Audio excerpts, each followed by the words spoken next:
we're good. I'll just kick us off. We're going to start with introductions. We'll go around as a task force. Just please introduce yourself, who you're with, and anything you find pertinent about yourself, maybe something you hope to get out of this task force. And then once we get done with that, the governor will be here about 10:25 is the plan to kick us off and give us some of his remarks. So again, I'm Ryan Osmundson, Budget Director for Governor Gianforte. I really appreciate all of you being here today, taking time to delve into this complex topic of property taxes. I'm looking forward to working with everyone, and I'm really excited about it. So let's just go around the table this way. Pam, if you want to start, and we'll... No, go ahead. You can do it. Okay. You're fine. Pam Holmquist, Flathead County Commissioner. Very interested in the topic. I've been a commissioner now going on my 14th year, and I believe that what we have in place right now is working very well for Flathead County. So I'm interested to learn what this task force may come up with or what we'll be talking about. Learned a lot yesterday, and looking forward to the conversations. But again, the county cap has worked very well for Flathead County. So I'll see. Senator Greg Hertz out of Senate District 6 in Polson. Primarily lived in the tax world in the legislature since 2013, and I'm currently the chair of Senate Tax Committee. I'm Lance Melton with the Montana School Boards Association. I've been with the association since '96, lobbied every session of the legislature since 1992 in the special session, and have been involved in property taxes for our public schools on a fairly detailed basis over the years, and I've been the association's executive director for the last 25 years.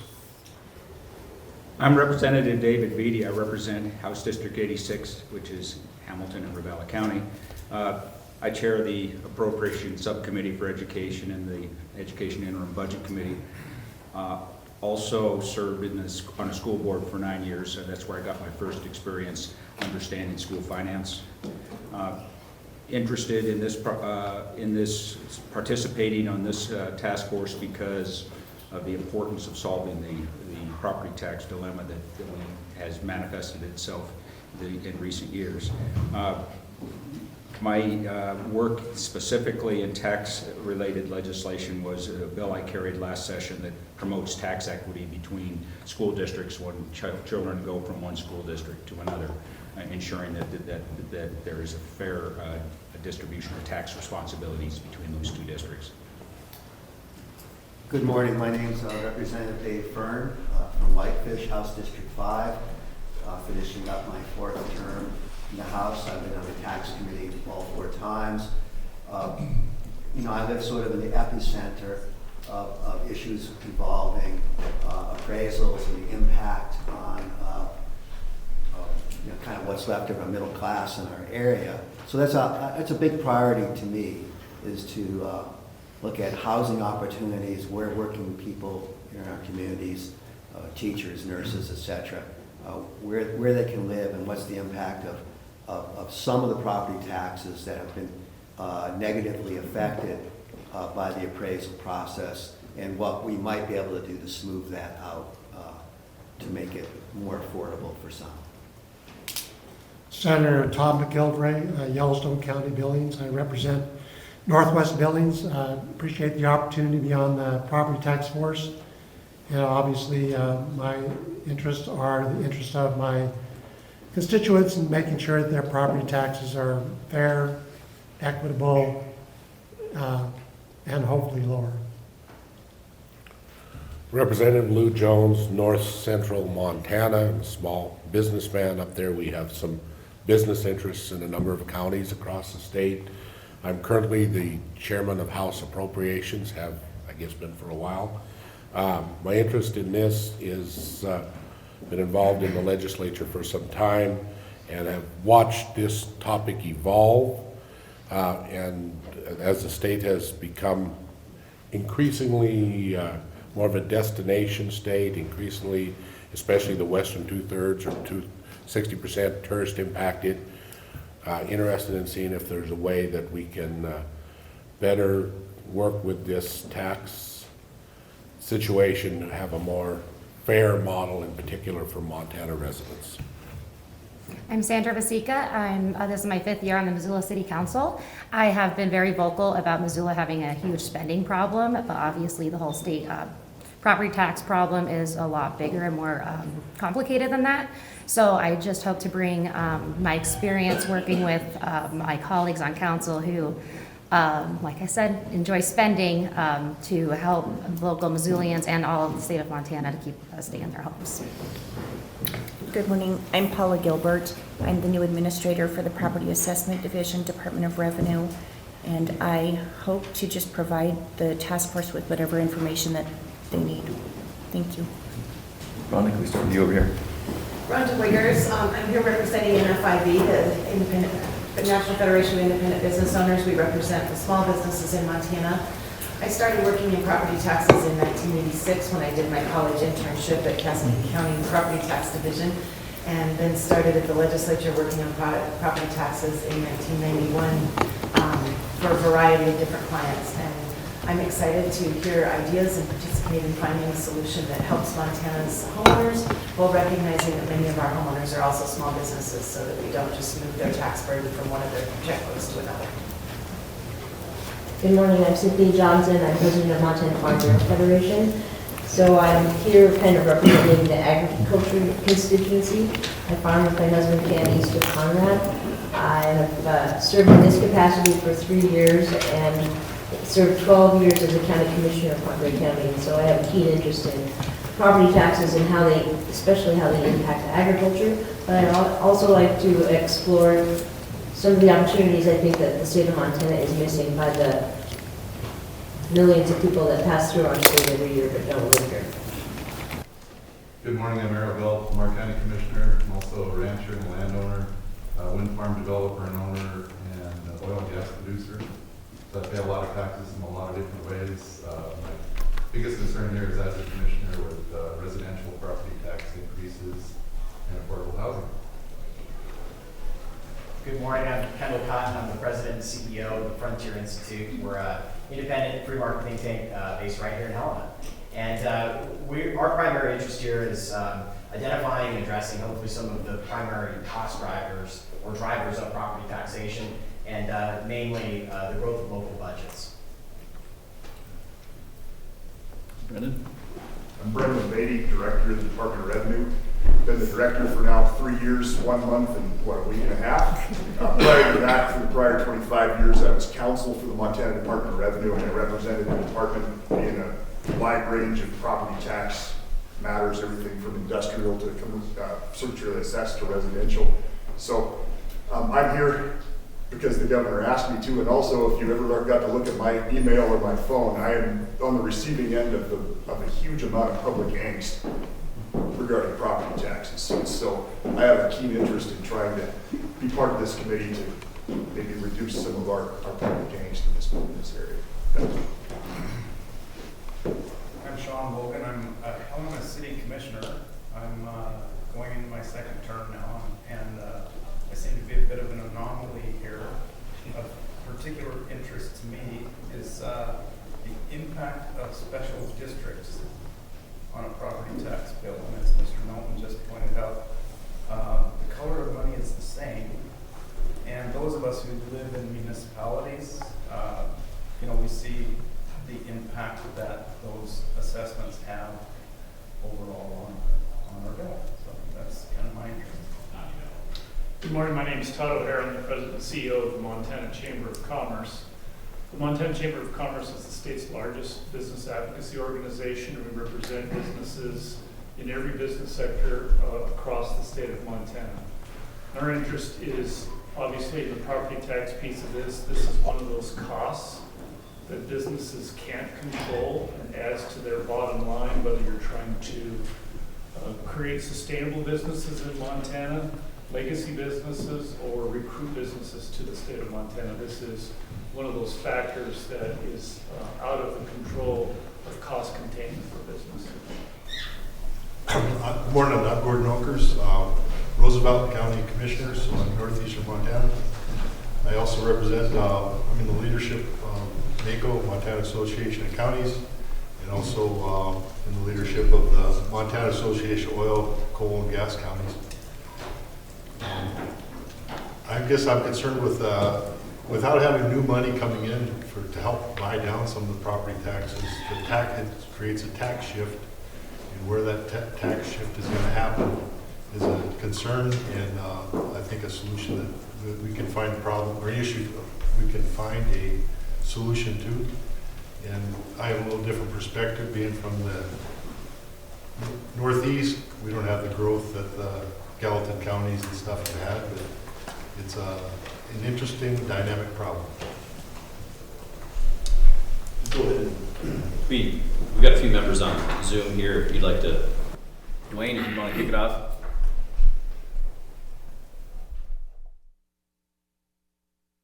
Yeah, I'm Dwayne Iverson. I'm a CPA out of Shelby. Spent most of my life doing income taxes, but did a lot of property tax stuff, and started with net proceeds tax and oil and gas.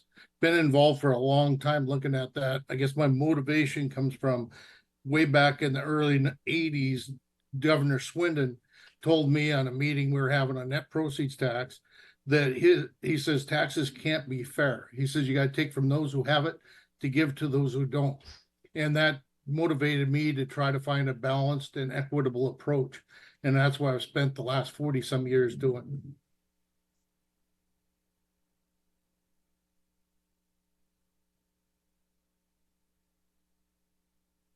Who else do we have online here?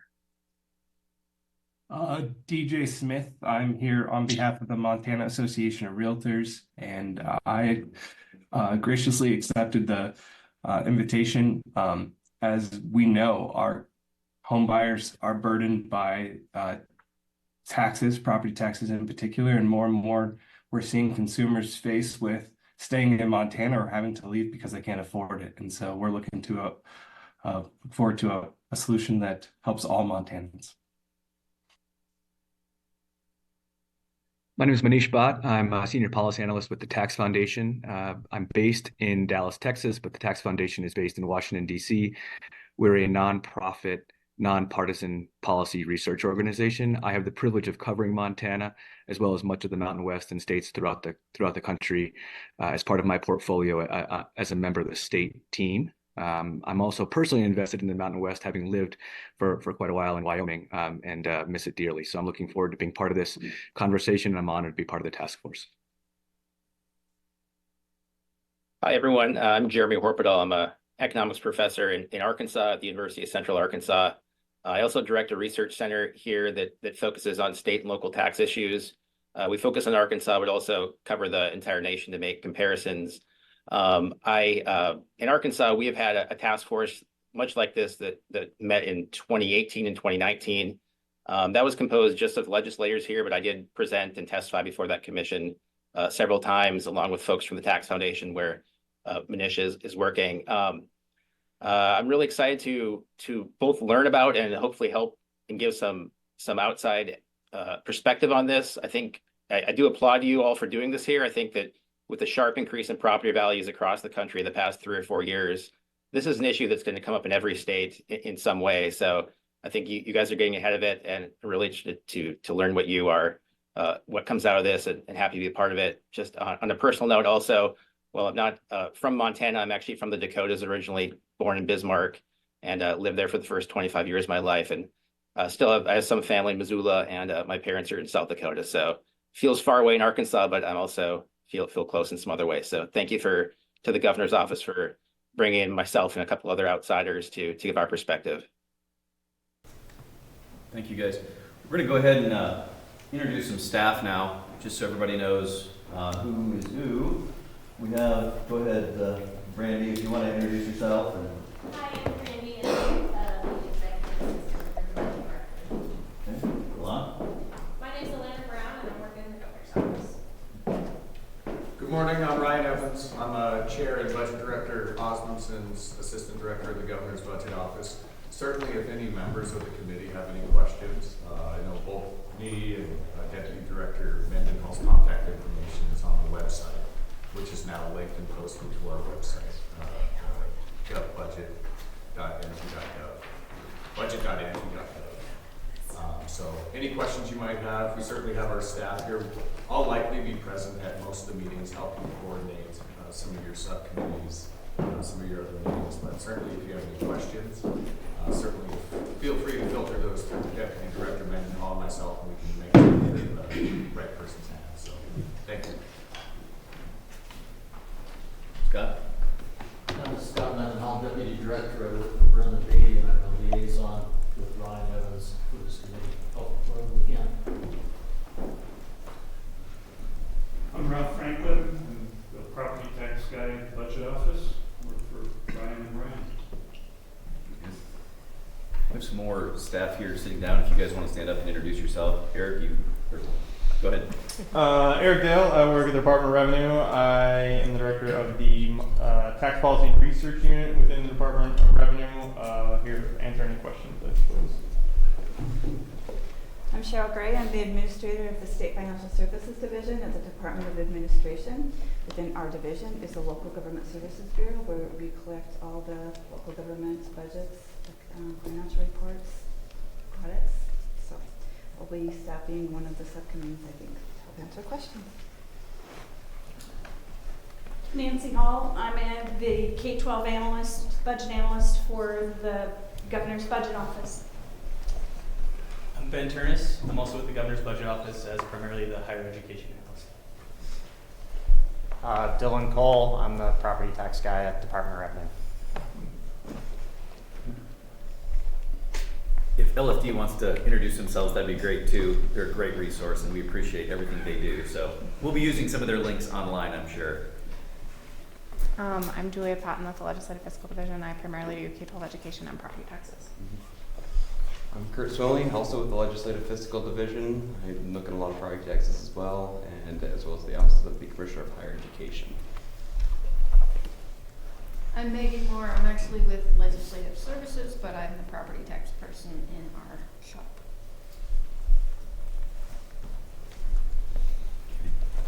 Did we get everybody? Okay, great. Well, we're done with introductions a little early. The governor's going to be a few more minutes, so actually I'll go ahead and, Ryan, can I have you guys just hand out a couple of handouts here. Just the meeting agenda, and then also I was going to hand this out later, but I think it'd be prudent to do it now. We'll just go ahead and do the subcommittees that we broke up, and we'll talk through that while we're waiting for the governor to be here. Well, they're handing that out. Just a couple of items. All of you have been a part of, obviously, a lot of meetings, but these are public meetings, so we're going to have public comment at the end of this task force and at the end of every task force. We just really encourage all the members to participate fully. If you have questions, please don't hesitate to get them asked and answered. Want to make sure that as we are part of this task force, there's going to be a lot of ideas that are going to be, going back and forth. I don't expect, and I would not want everyone to agree on everything. I hope there is some disagreement and some different ideas that makes a better product in the end. So please don't feel bad if you disagree with something. We would cherish that because it makes all ideas better. As we go through today, one of the kind of the phases, and we'll talk through this, but today we really hope to focus on what's the problem, like where are the problems, and we're going to go around, I should say, and identify some issues that are in your communities, things you've been hearing, issues that keep arising, and that's gonna be the bulk of our meeting today. We will eventually break out into subcommittees over the next few months, frankly. And I'll kind of explain that. I think everybody has that now. The long and short of it is, as we looked at how to get the most out of this, we decided to break up into 3 different subcommittees, as you can see on the sheet that was just handed out.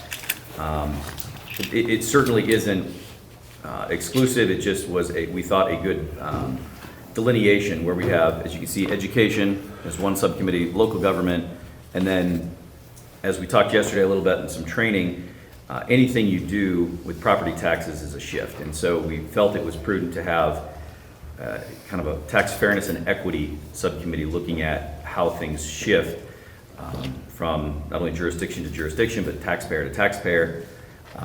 And so as we go through today and we identify some of the problems that we perceive to be there, we'd like to slate those problems, if you will, to each one of these subcommittees. The idea and the agenda going forward would be that we would hold a task force meeting like this about once a month, probably the middle of the month would be the ideal. We're going to work with staff to get some schedules here by the end of the week for potentially the rest of the meetings, and we will send that out, and then 2 weeks later we would anticipate having a subcommittee meetings, around then as well. So I'll turn it over to the governor, and we'll get back to this for a second. Thank you all for being here. Could I ask one question real quick? I was asked by the press to remove the coffee cups because it gets in the way of the camera, apparently. So. And we want a perfect shot. Well, thank you all. It's great to see you today. I enjoyed spending the time with you last night. As we and all Montanans know too well, property taxes are too high. That's why we're here. And Montana homeowners need relief. And they deserve it too. That's why we brought this group together to develop a plan to reform how we do property taxes in Montana. And with the sole purpose of really bringing relief to homeowners. They're counting on all of us to take decisive action on this issue, and we've got to deliver together. I'm proud to join you as we launch this property tax task force. I think it's important that each one of your voices is here at the table. That's why I'm really proud of the group we've been able to bring together. And it really is a diverse group. We have a bipartisan set of legislators, local officials, state agency leaders, critical stakeholders, researchers, and experts. And I appreciate the breadth of experience that's represented around this table and in the room. And each one of you brings a different perspective to these conversations that's going to create a better outcome. As you know, I charged this task force to provide recommendations to reform our property tax system and to reduce the burden of property taxes on Montana taxpayers. But I have a charge for each of you individually. Each one of you has an important voice. That's why you're at the table, and strong expertise and a unique perspective. So my challenge is that you bring that voice to the table and make sure your views are expressed and reflected in the final report that will come from this committee. The potential of this task force will only be fully realized if all of your voices are heard and represented in that final report. We know this model works because it's worked for us before. With a thoughtful, diverse, bipartisan group, our housing task force delivered a meaningful solution that really gave us a roadmap during the last legislative session, which is now being called the Montana Miracle, and really put us ahead of most of the country in making housing more affordable for Montanans. Legislators took that roadmap and ran with it, and we got good results. I'm optimistic about what this group is going to do and accomplish as you work to identify the underlying problems and provide solutions for long-term property tax reform. So as you get started, let's take a step back, and I just want to give a little bit of background. Last summer, when the Department of Revenue performed a reappraisal on homes as required by law, many Montanan homeowners were surprised, to say the least, with the new appraisal values. Our population has grown quickly over the last decade, and our housing supply has not kept up.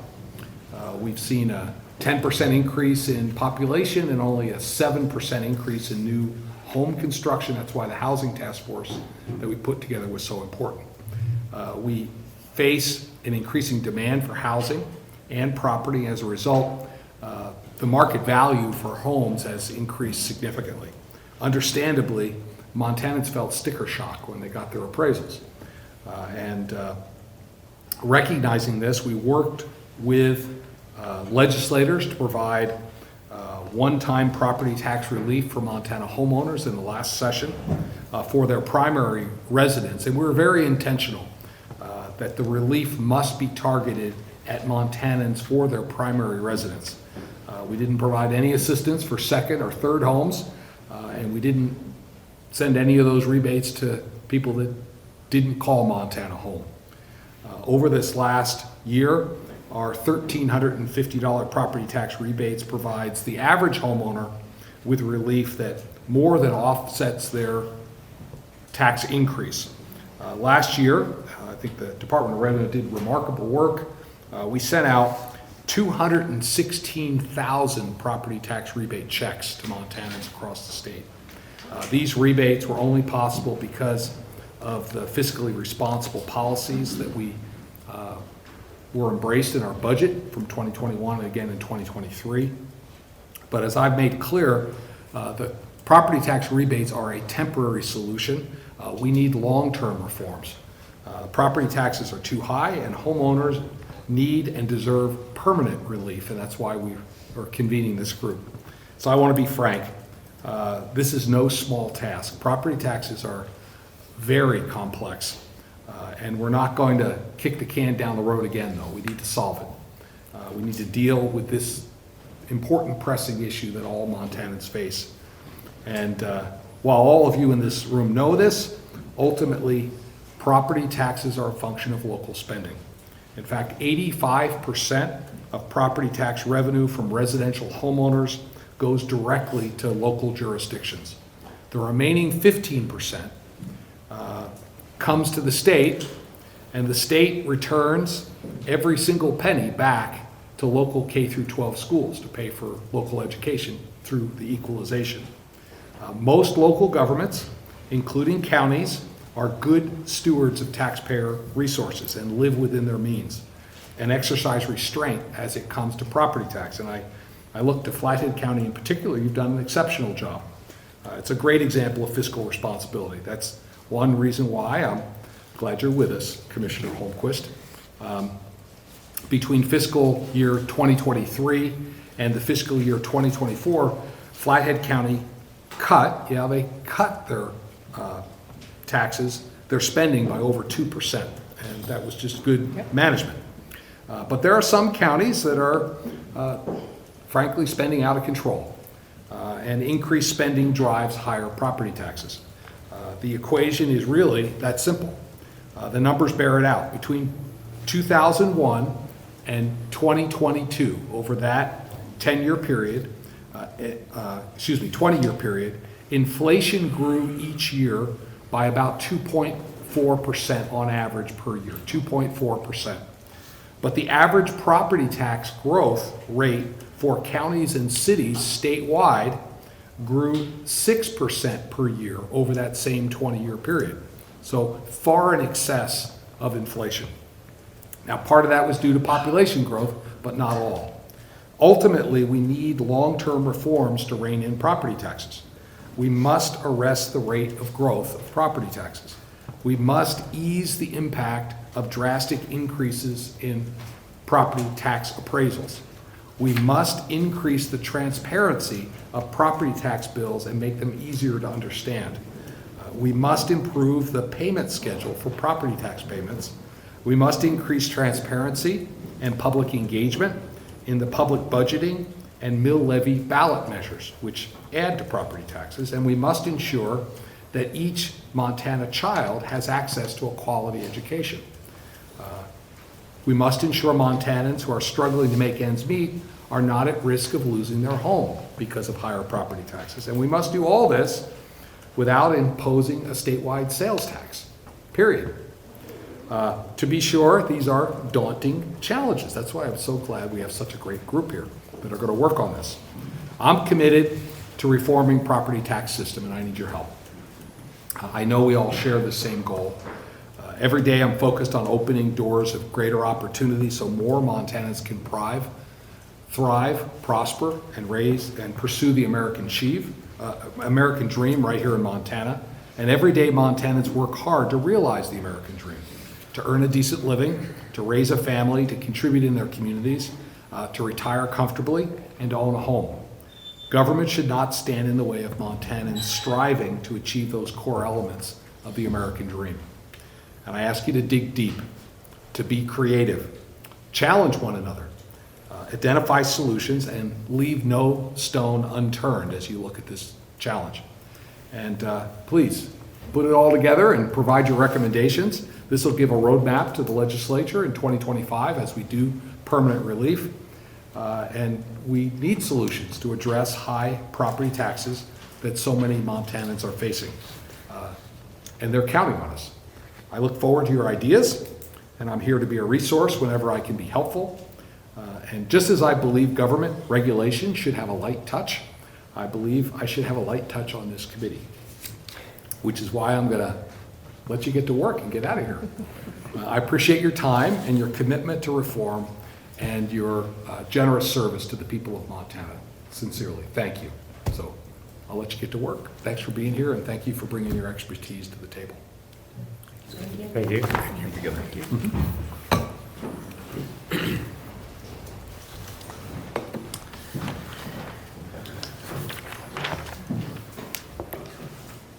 Okay. Guess where was I at? I guess I was talking about the subcommittees we were going to set up. I want to make a couple of things clear as we set up these subcommittees. This is certainly not, if you're on one subcommittee that you prefer to be on or not to be on, you can be on all of these committees. There is no lines here that you cannot cross. You are more than welcome to join different subcommittees. We just needed to have a set of folks that were dedicated to coming up with some solutions in each one of those topics. And so we certainly don't want you to think that if you're in education, you'd rather be in tax equity. The reality is you can be. We just need some folks that are committed to coming up with some solutions and dealing with some of the problems that arise as we develop them today in each one of those categories. So don't feel like you're stuck in one, because you're not. So you are welcome to participate in every one of these. So, and I actually hope that you do.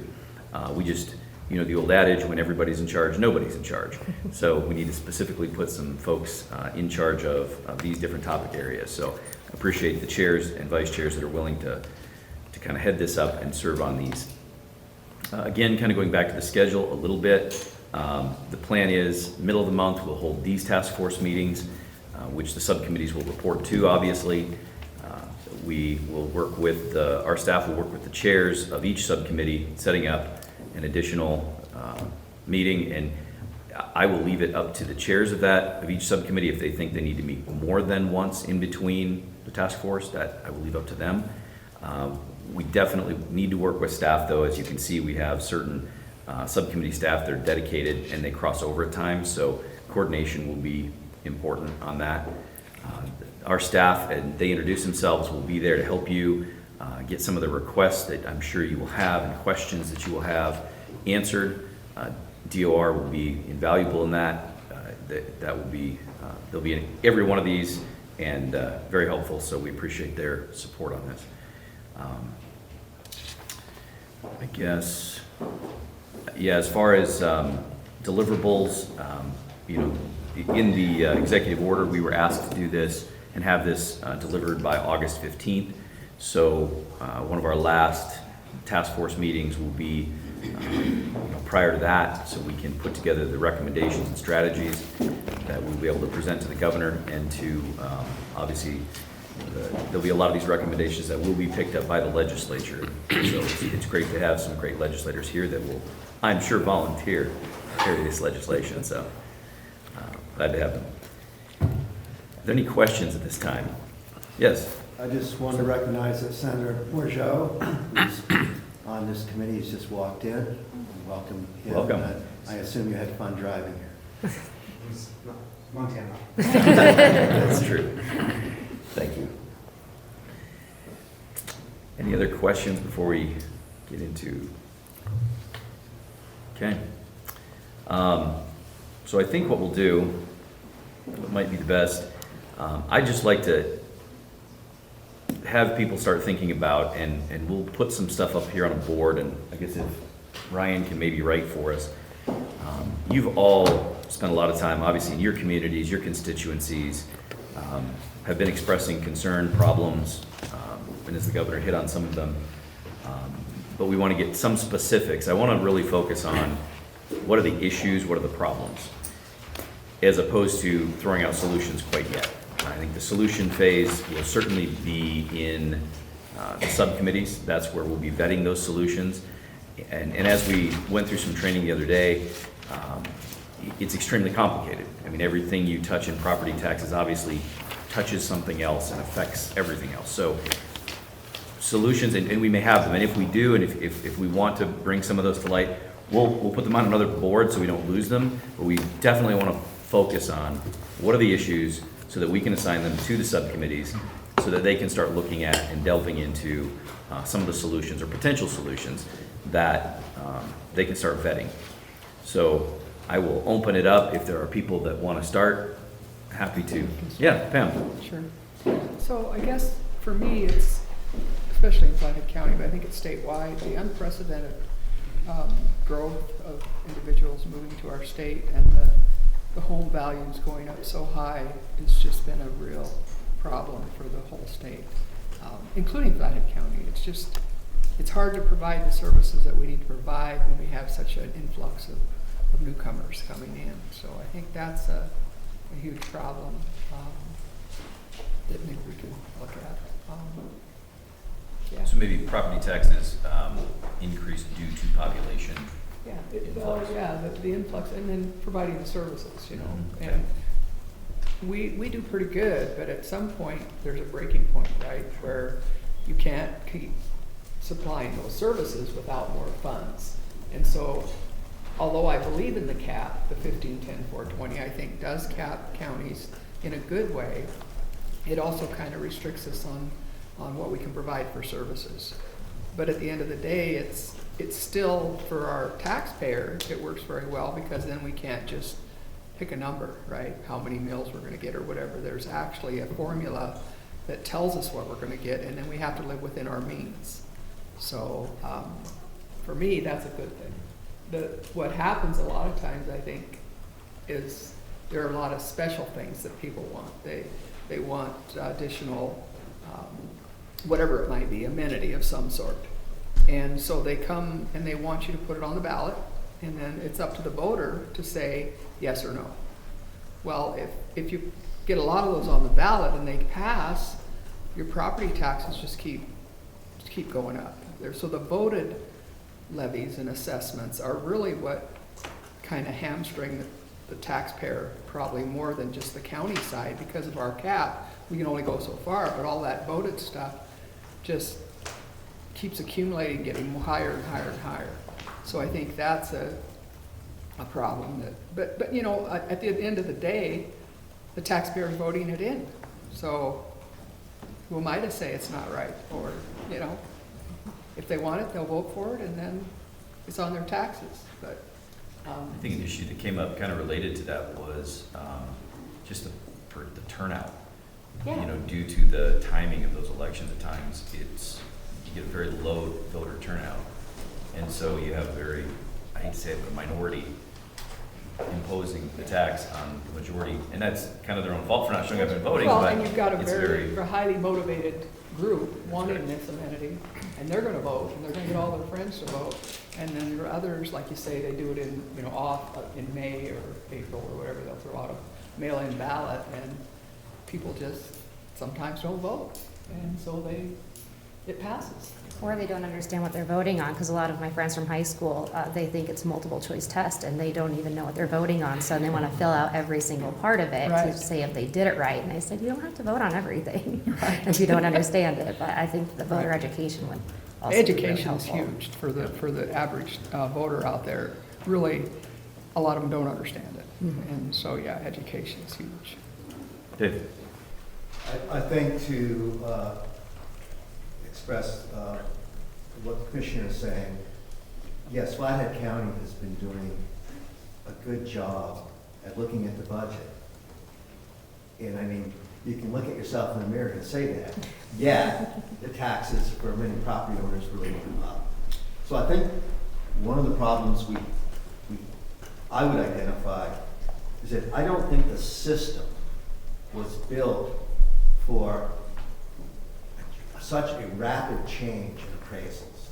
And so when you look at the system, I'm including how it impacts local taxes, and of course, as we've identified, how it impacts state mills. So the non-floating mills and mitigation through 587 is very important, and we'll see how that works, is really important. I think that when I talk to people, they're coming from, I think many times, a perspective that they see the importance of what taxes do and the services it provides. They're really desperate for predictability so they can plan ahead several years. I would say the other thing that I'm interested in is to look at the tax relief programs we have from two perspectives. Are they being underutilized? And do they reach in to the different economic categories, maybe if you look at deciles of earning, that they're providing relief for people who may need it? And so one of the things I'm most interested in is being able to maintain a healthy middle class as we look at the people who need to work in our communities, their earning potential, housing issues. But certainly those relief programs, I think we should look at closely, amend as necessary to be sort of a safety valve in the system. So I'll just kind of summarize. I mean, we can do it certainly formal, and if you guys, this is draft, we will type this up and get this to everybody too. So for House Bill 587, that seems like it's going to touch everything. Definitely heard the commissioner talk about the nexus with taxes, fees, service delivery, incorporating the population increases, basically one of the local government, also levies in general, voter education. And then so far in taxes, state assistance programs, House Bill 587. So. Well, I think in the taxes column, right, the residential mix has changed. We know a number of things. We saw the data yesterday, right? That the total market value of the state, when you divide up the state's book of business, the classification residential has become significantly larger, especially in the last 20 years, until it's now 76% of all market value. The challenge we have is the residential mix isn't what it used to be. 20 years ago, there was not nearly the short-term rentals at all around. A short-term rental acts much closer to a hotel than it does a residence, an owner dwelling. That's changed. We also have, within the residential mix, whether you're in Eureka and it's a Canadian push, you're in Big Sky and it's from wherever they exist, or I think we were talking about Iron Horse over here, we have a significant number of McMansions, very nice homes that potentially may only have people in a couple weeks, in some cases of the year, that exist in the residential mix. And so when we traditionally think of the residential, those things we wish to encourage, which is home ownership and long-term rental affordability, our residential class now contains a whole lot of items that receive what would be the preferred rate we hope to have home ownership in the long term get, but they don't fit that. So I think one of our problems is how do we, via some mechanism, whether it's a homestead exemption, how do we sort the residential mix so that we can target the tax relief to those folks we hope to target, and not just encourage people being housed in the residential mix. And I think that ties into a second problem we have is, I believe in 2021, if I remember my numbers right, we saw 13 million tourists. #1 tourist state in the country, I remember. We're in the top few. We exceeded Hawaii that year. And for a lot of businesses, that is incredibly beneficial. For a lot of folks that are often in the residential mix or whatever other class of property it might be, it's not nearly so beneficial because you get to pay for the water, the sewer, and the road, and you don't benefit from it. So when we look under tax fairness and equity again, given the drastic shifting, and it's not statewide, right? As we talk about this residential increase, it didn't occur in the eastern third of the state, particularly high. It occurred where the trees are. And the tourism is occurring in different areas.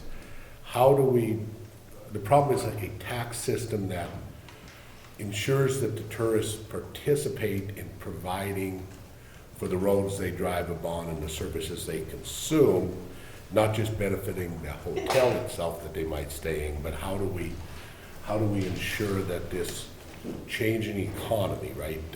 Remember the charts from yesterday where the Flathead and the Gallatin and Madison now are literally bigger than the Yellowstone, or getting there to be. How do we ensure in a state with a tax system that was built largely for a natural resource economy, how do we look at creating an equity in that system? You know, because as the budget director said, and the governor, this new move-in is driving residential values significantly. But a lot of those folks, the only tax they pay is property tax that own the McMansions. They don't pay income tax here. There is not a sales tax, or will be one here. So how do we look at that under the tax equity fairness item? David? Sorry. Yeah, so just a couple of quick comments. Commissioner Holmquist talked about, I'll just get it wrong here, 1510, 420. Yeah. And as a mechanism for controlling growth of local government, and I'll put that aside. I think it's a complicated statute as is, and hard for most people to understand how it actually works. But with respect to K-12 education, and within statutes, we already have effective caps on the growth of schools' finances. And even voted levies are constrained heavily, particularly in the district's general fund, which comprises around 70% of a district's budget. So that's probably not the greatest focus for us to look at, although we should take a look at those capping mechanisms just to be thorough. I see levies as in the local government column, but of course that affects schools as well. And we have the issue, we have local ground problems there because school elections occur off of the primaries and general elections, and I think that's worthy of consideration. Finally, as we take a look at the state levy, otherwise known as the 95 mil levy, changes to that almost certainly will not create tax shift problems within classes of properties. I can't imagine how it could. However, and this is following after Representative Jones's comments, there are tax shifts associated with reductions to the 95 mil levy. One would be that's most obvious is that money that is that if we were to reduce intake from the state levy, that would have to be backfilled by state income tax. So someone ends up paying the bill eventually, and it just becomes a matter of who pays, and it's a policy question about who should pay. But the numbers will reveal themselves, and I think our subcommittee ought to generate those numbers so that we have something actually to talk about. The other piece is there's a tax shift between, there clearly would be a tax shift between Montana residential homeowners and out-of-state residents who own residential property in this state as well. And that could be a very substantial decrease or shift in obligation. And how that shift would occur is as those non-residents don't pay income taxes, this income tax shift that I talked about earlier would be borne by Montana residents. And once again, whether or not one considers that to be fair or not, it is an absolute consequence and it's an absolute consequence of those sorts of decisions when considering the 95 mils. Cindy, you had a question, and I'll go to Dwayne afterwards. Go ahead, Cindy. Yeah, just a thought on the tail end of Representative Jones's conversation. Not only do we have to capture, we need to capture all of the mobile economy, not just the tourists. We need to think about what the online commercial industry does to Montana's main streets. Because we lose brick and mortar in our small towns because of online access, and everyone enjoys a zero tax status, and it has an impact.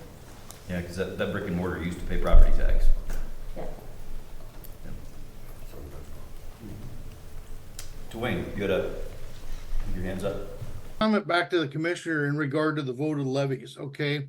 First off, we operate from an assumption that the taxpayer and the voter are the same. They're not. A lot of voters do not pay taxes directly. They pay it maybe through rent and stuff. They also don't pay proportionate to everybody else. And so what you have is when we market to have a program come in and it's $1.89 a month on a $300,000 house or whatever, it's getting people into what I call installment payment hell.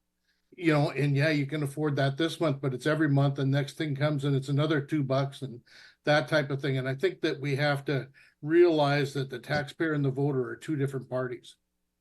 That's a good point. Sandra. I'd be remiss if I didn't say that I know this doesn't happen across the state, but I do know Missoula we need some TIF reform because there's actually a meeting about it right now or a little bit after this or later this afternoon, putting a cap on what has to come in front of council if it's going to be more than a $50,000 project. I know that a lot of TIF projects are really beneficial to the community across the state, but like in the last legislative season, it was the Missoula show for a bunch of TIF reform projects, and I really want to go back to that and see what we can do. Greg. Thanks, Dan. I won't comment on TIF. I've already done that enough last legislative session. But I already marked it on there. Yeah, that's good. When it comes to levies, too, there's getting to be levy fatigue, and I think we're seeing that in communities. And part of the problem is now, once a levy gets on your bill, it lasts till forever. They do not sunset. I think that's probably something that we need to consider about levies. Should they sunset? And then Representative Fern brought up the valuations and appraisals. You know, most of us are here in 15, and the idea of 2-year cycles was to level things out. And because in the past we had seen the peaks and we phased them in, we're not seeing that with our 2-year cycles. It's just so I think we need to look at those the appraisals cycle we're in now, and do we need to consider something that will level the peaks out again. A couple things that I think are worth being aware of is, first of all, that the state has a fairly significant history in ensuring the constitutionality of its school funding system. There's a constitutional obligation that's unique to public schools that requires, just basically abbreviating it, adequacy and equity.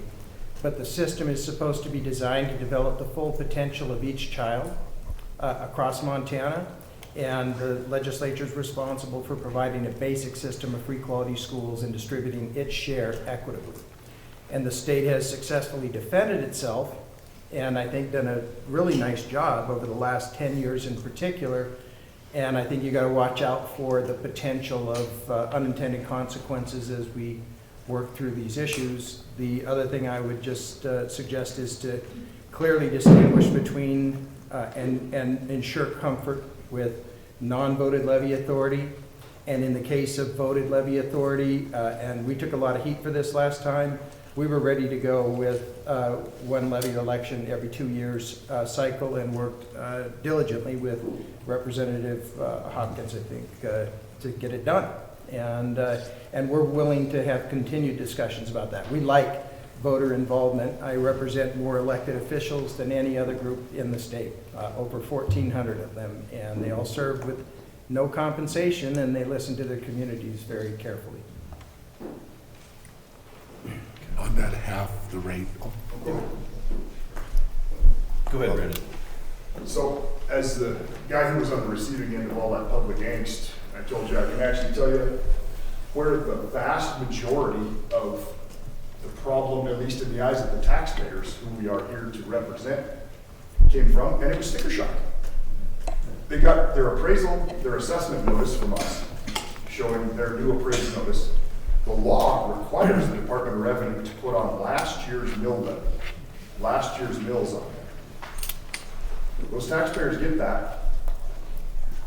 they think their taxes are gonna go absolutely haywire because of course you're using last year's mills even with these spikes, the new mills are different. Well, to a person, and I've hundreds and hundreds and hundreds in email and phone and in person and called every name in the book in public, almost never did a taxpayer say, well, yeah, your appraisal's wrong. You know, I don't know how many times I said, well, would you sell your house for that? The answer was, well, no. Okay, we have a market value standard at the Department of Revenue. We have to do it at 100% of market value. They're upset about the tax bill, so that comes to our tax problem. But I caution us to think about this smoothing the waves out, because of course that's what the 6-year cycle did. And what did we do? We couldn't have timed it better, but we had the lead date on the first year of the drop after the crash of the Great Recession. And so everybody's values stayed high, even though their market values, especially in places like the Flathead, went down. So we go to solve the perceived problem. What do? We go to a 2-year cycle and we hit it right dead center of COVID and cost, right? And it spikes.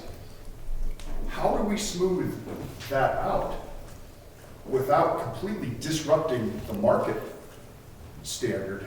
Because we're going to keep hitting that kind of wave again, and we run right back into this perception problem. It wasn't the value problem. Almost no taxpayers complained to me about, well, yeah, I wouldn't sell my house for that. But they were certainly upset about the tax bill and the sticker shock. One of the things we can do simply to address is to take the requirement of the Department of Revenue for putting last year's mills on the assessment notice. Since that really has nothing to do with what the Department of Revenue does. That might reduce some angst, which always helps. At least it keeps things a little more balanced during the discussion. But I caution us to worry about this changing appraisal cycles without considering the consequences that go with that. Thank you. I just wanted to kind of second that, because with the huge increases of the assessed value of the home, just because your value of your home increased doesn't mean that your wages went up. So, I mean, if you didn't have anywhere to sell your house to go to, and then you still are on the hook for that increase in the taxes. I don't have the solution, obviously, right away, but is there a better way to value or figure out what property taxes are owed, if not the market value of the house? So, and I was commenting on this, well, 2 things. One, on that, we could smooth without changing appraisal cycles. Schools smooth all the time. You could, so I do think we need to smooth, but you could do something as simple as say you bring the taxes in over 2 years, any increase above 10%. So but yes, I think one of our problems is smoothing. I think that's absolutely correct. I think we would be remiss to remove ourselves from a common appraisal cycle, but we do need to smooth, because smoothing is the problem.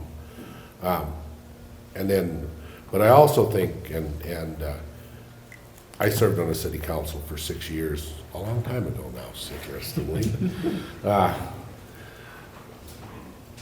And the half cap has its challenges, especially in a county, because it's drastically different than the school cap, right? The school cap is an overall budget cap.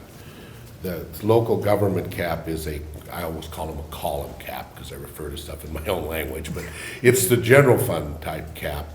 At first it's unrealistic. You're not putting blades on the snowplow at half the rate of inflation, so what you're either doing, you're feeing past it, you're special districting past it, you're voting past it, so which is how you get to 6% average across statewide, right? Over the 20 years that got brought up. But I think it's unrealistic. There needs to be a realistic style cap that recognizes that Liberty County and Gallatin County aren't the same beast. One of them is likely losing population, or at best maintaining, more likely losing. But it still has to plow its roads. Another county has got massive build out in residential, let's say, and residential requires substantially more services than maybe a tank farm like Lewistown put on, or a pipeline. And so somewhere along the way, we need to put some effort forth into coming up with a cap that reflects the diversity of Montana.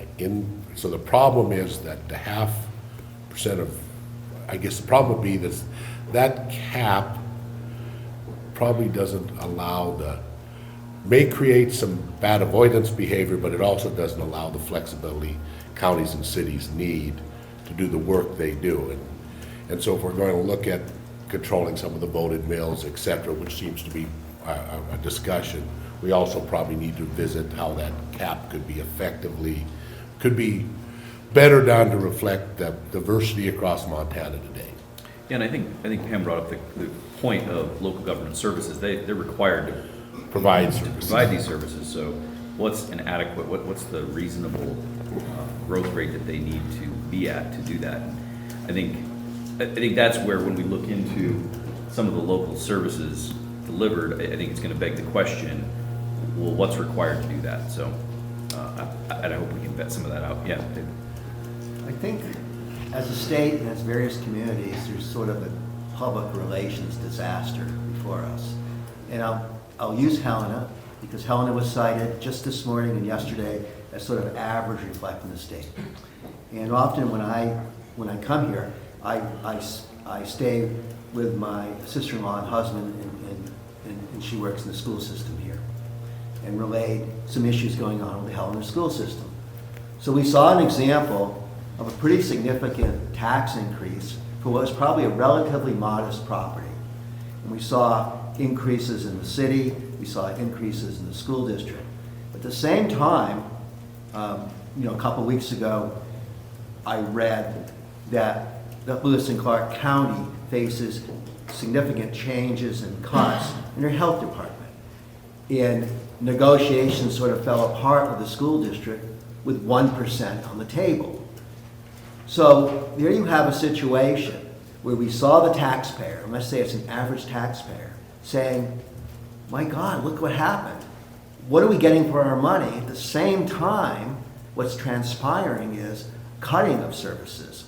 So certainly, there's a lot of smart people out there who just don't understand what's going on and a rationale for why their taxes are going up significantly, but they're not necessarily seeing what they're getting for the money or understanding what a tax shift. So I think telling our story more accurately from different venues, both local, Department of Revenue, whatever, is kind of part of the solution. Do you think that, I mean, maybe to put a finer point on it, do you think transparency could be part of that issue where it's difficult to find some of that?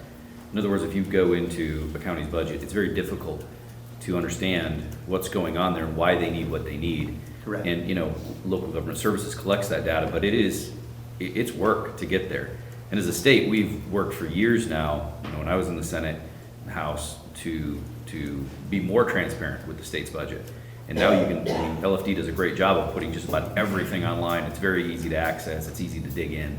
It's much more complicated to do that in a county level. If you did a survey, man or woman on the street, and you said, what is a floating mill? How many would be able to answer the question? Right. Yep. And that's really a major part of what our business is. Yeah, and I think the education side of that. So if, I think Sandra brought that up too, it's getting it to the point, because there's smart people that are asking these questions that don't understand it. And so I'm not sure we're as transparent as we should be to help people understand the issue. And I think that might address that too. But hang on one second, we have a question. Yeah. Mr. Chair, thank you, Chair President. So in my introduction to myself, I brought up the idea of the challenges of special districts and the fees or assessments associated with them. I'd just like to voice a couple. First, relative to assessments, there are no limitations. I'll give you an example here in Helena. It's kind of dated, but in the 2 years, 2017 and 2019, our commission increased fees on a district, I think it was street maintenance district, for residential, 28%, and for commercial, 104.4%. And those are some significant increases that, people, residents and commercial property owners brought forward the sticker shock, so to speak. So there's that challenge. There's also the temptation, I think, on the part of local government to create districts that charge what are called assessments that might perhaps be taxes.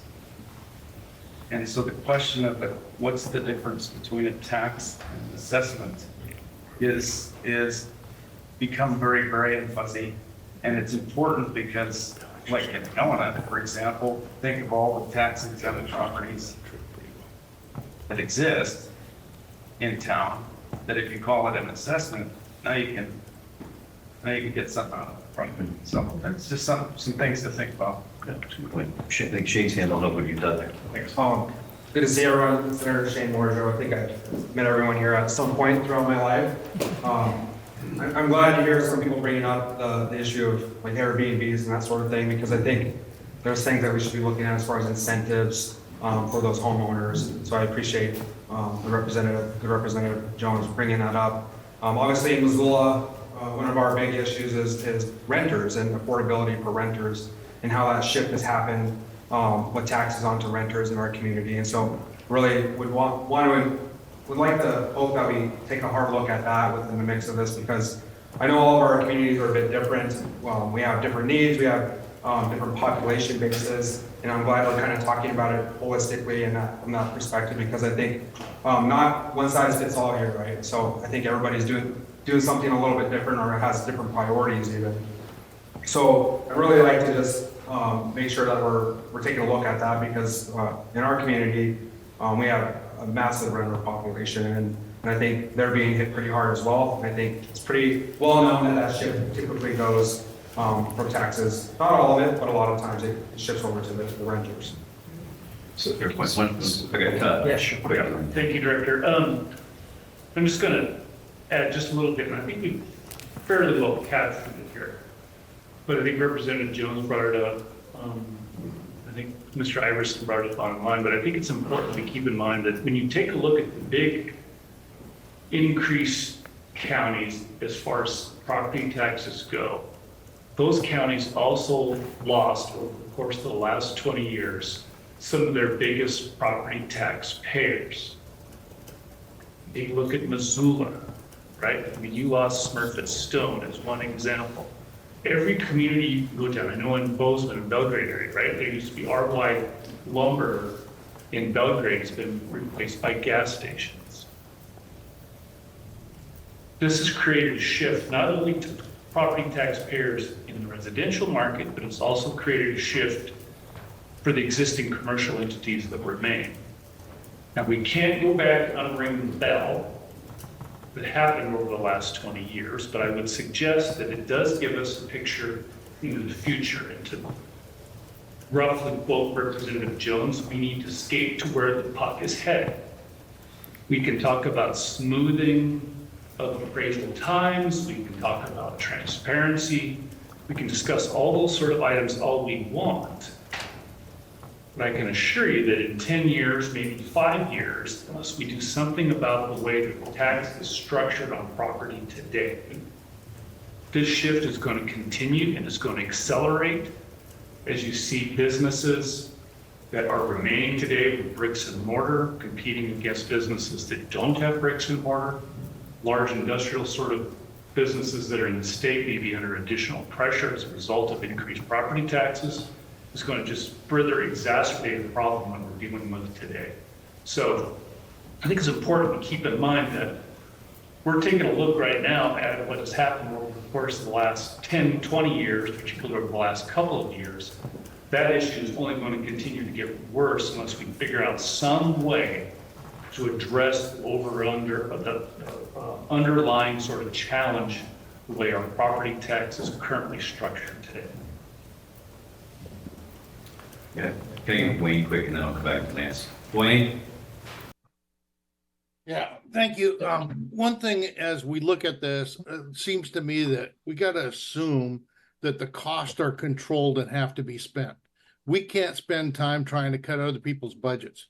So I think our task at hand is to generate the same or more revenue. It's not to worry about how it's spent. That's other people's task. Our task is to generate this money.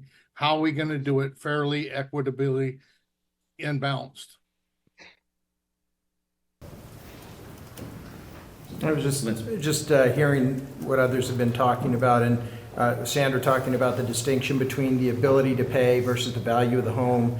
I think we just need to make sure that we are dialing it in and ensuring that our property tax system is reflective of our understanding of different circumstances for people. I mean, we've talked already about the distinction between somebody trying to stay in their primary residence versus somebody living in another state with a second or third or fourth home in Montana, paying that bill. And also even with what Todd talked about with businesses. If, we've come up with ideas for how to exempt a certain amount of business equipment, for example, from taxation, or we used to have the homestead. There's got to be something in there that if we're not resorting to a new tax, and we certainly heard pretty clearly that we're not going to the sales tax area, so you have to better reflect the ability to pay within the existing structure. And I think that there's some places where we have successful models of having done so that we could build on. Yeah, I think, Brendan, did you have? And Todd and Dwayne are right. Without an additional source of revenue somewhere, all we're doing is squeezing the balloon, right? If we say we're squeezing the balloon here and reducing the burden on the residential taxpayer, that guy's storefront on Main Street, Conrad gets it, or somebody's farm gets it, or the refinery in Billings, you name it, right? So without another source of revenue, as Todd pointed out, what are we doing, right? Because if you even save some homeowners money, somebody else is picking up that ticket. And there's always gonna be that push. Hey, look, general fund looks great. I look at that general fund every day in my day job. And history says that general fund is going to do this again. Anybody that's ever read a history book will see the economy is going to do that. I want to caution everyone to think about doing any backfilling from the only other leg of the stool we've got statewide, which is income taxes, right? They've been on the increase, and I think everybody's been living like that, sort of like the farm economy in the 70s, right? Representative Jones, everybody thought it was going to go like this forever. Well, the 80s came and it dang sure didn't. And so don't look to take, or I would caution us to look for a backfill from the only other leg of the stool we've got. We don't have a three-legged stool here, and I'm not advocating for a sales tax at all, but where do you find the money? And income tax is massively variable. Yes, income tax is massively variable, and it's the only other thing that funds the place. Yeah. Tom? Ryan, you got a question on. Oh, I'm sorry. But then I'd like to make a point after him. Oh, go ahead. We got somebody online. Is it Justin? Sorry, I wasn't here for the introductions. I'm Justin Ross at Indiana University, where I'm a professor of public finance and economics. A couple of reactions to some of the things that have been raised that are, I think, examples from other states. One, in terms of trying to deal with that sticker shock, is that when taxpayers, in some states, when taxpayers are informed of what their previous year's millage rate was, it'll sometimes be already adjusted to reflect the new assessments. So it's not actually the rate that they saw last year when they opened up their bill, but it's what their rate would have been if they had this year's assessments. So this, when it was previously described, the sticker shock of just, what they have is their new assessment and then last year's millage rate. And then they are in a panic mode because they think that that's going to be the basis of their new bill. This basically, if there's been a lot of increase in a property appreciation, this will attenuate that, right? It'll be, here's what the revenue neutral millage rate was on the basis of the new assessments. The other thing the reason why those kind of policies tend to fall under the banner of truth in taxation is that this also is something that it prevents, say, the hiding of spending increases in property assessment increases. Whether that's a real concern or not is up for debate, but it at least does make it clear that if they're that the assessed values alone are not the source of property tax increases. There has to be the property assessment is just apportioning the bills across taxpayers rather than being the actual level of revenue. And so that's a thing that other states have tried out. And the other thing is about the cycle that you move from 6 years to 2 years. Many states will require trending in between the assessments. So the appraisals. So again, that's just to help smooth it out. So it's just, based on what neighborhood you live in, it's been, 3% increase in the prices in that area from 1 year to the next. Everybody has just trended up by 3%. Again, just to try and diminish the impact of that, that sticker shock. So thanks. Thank you, Jess. Thank you. I want to go back to the inflation issue for a second. So part of your inflation problem is supply and demand issues. You have people moving in, you're not keeping up with supply for that housing. But I have to say that there's another inflation issue that comes from fiscal and monetary policy of the federal government. You can't deny that dumping $2 trillion on the economy through deficit spending every year is not going to impact property taxes in Montana. It comes right down to the local person digging money out of their pocket to pay for what's happening in Washington, which in my evaluation does not appear to be anything different going to happen there but the status quo, which is ongoing high deficits. That said, and then you have a problem with reduction of industry, which doesn't pay a property tax anymore, which shifts that burden to individuals. So my view is you have to, like you look at Yellowstone County, Billings, for example, we have to build infrastructure for a new Costco store, which if you go into that Costco parking lot, you're getting huge influx of people from our southern state of Wyoming.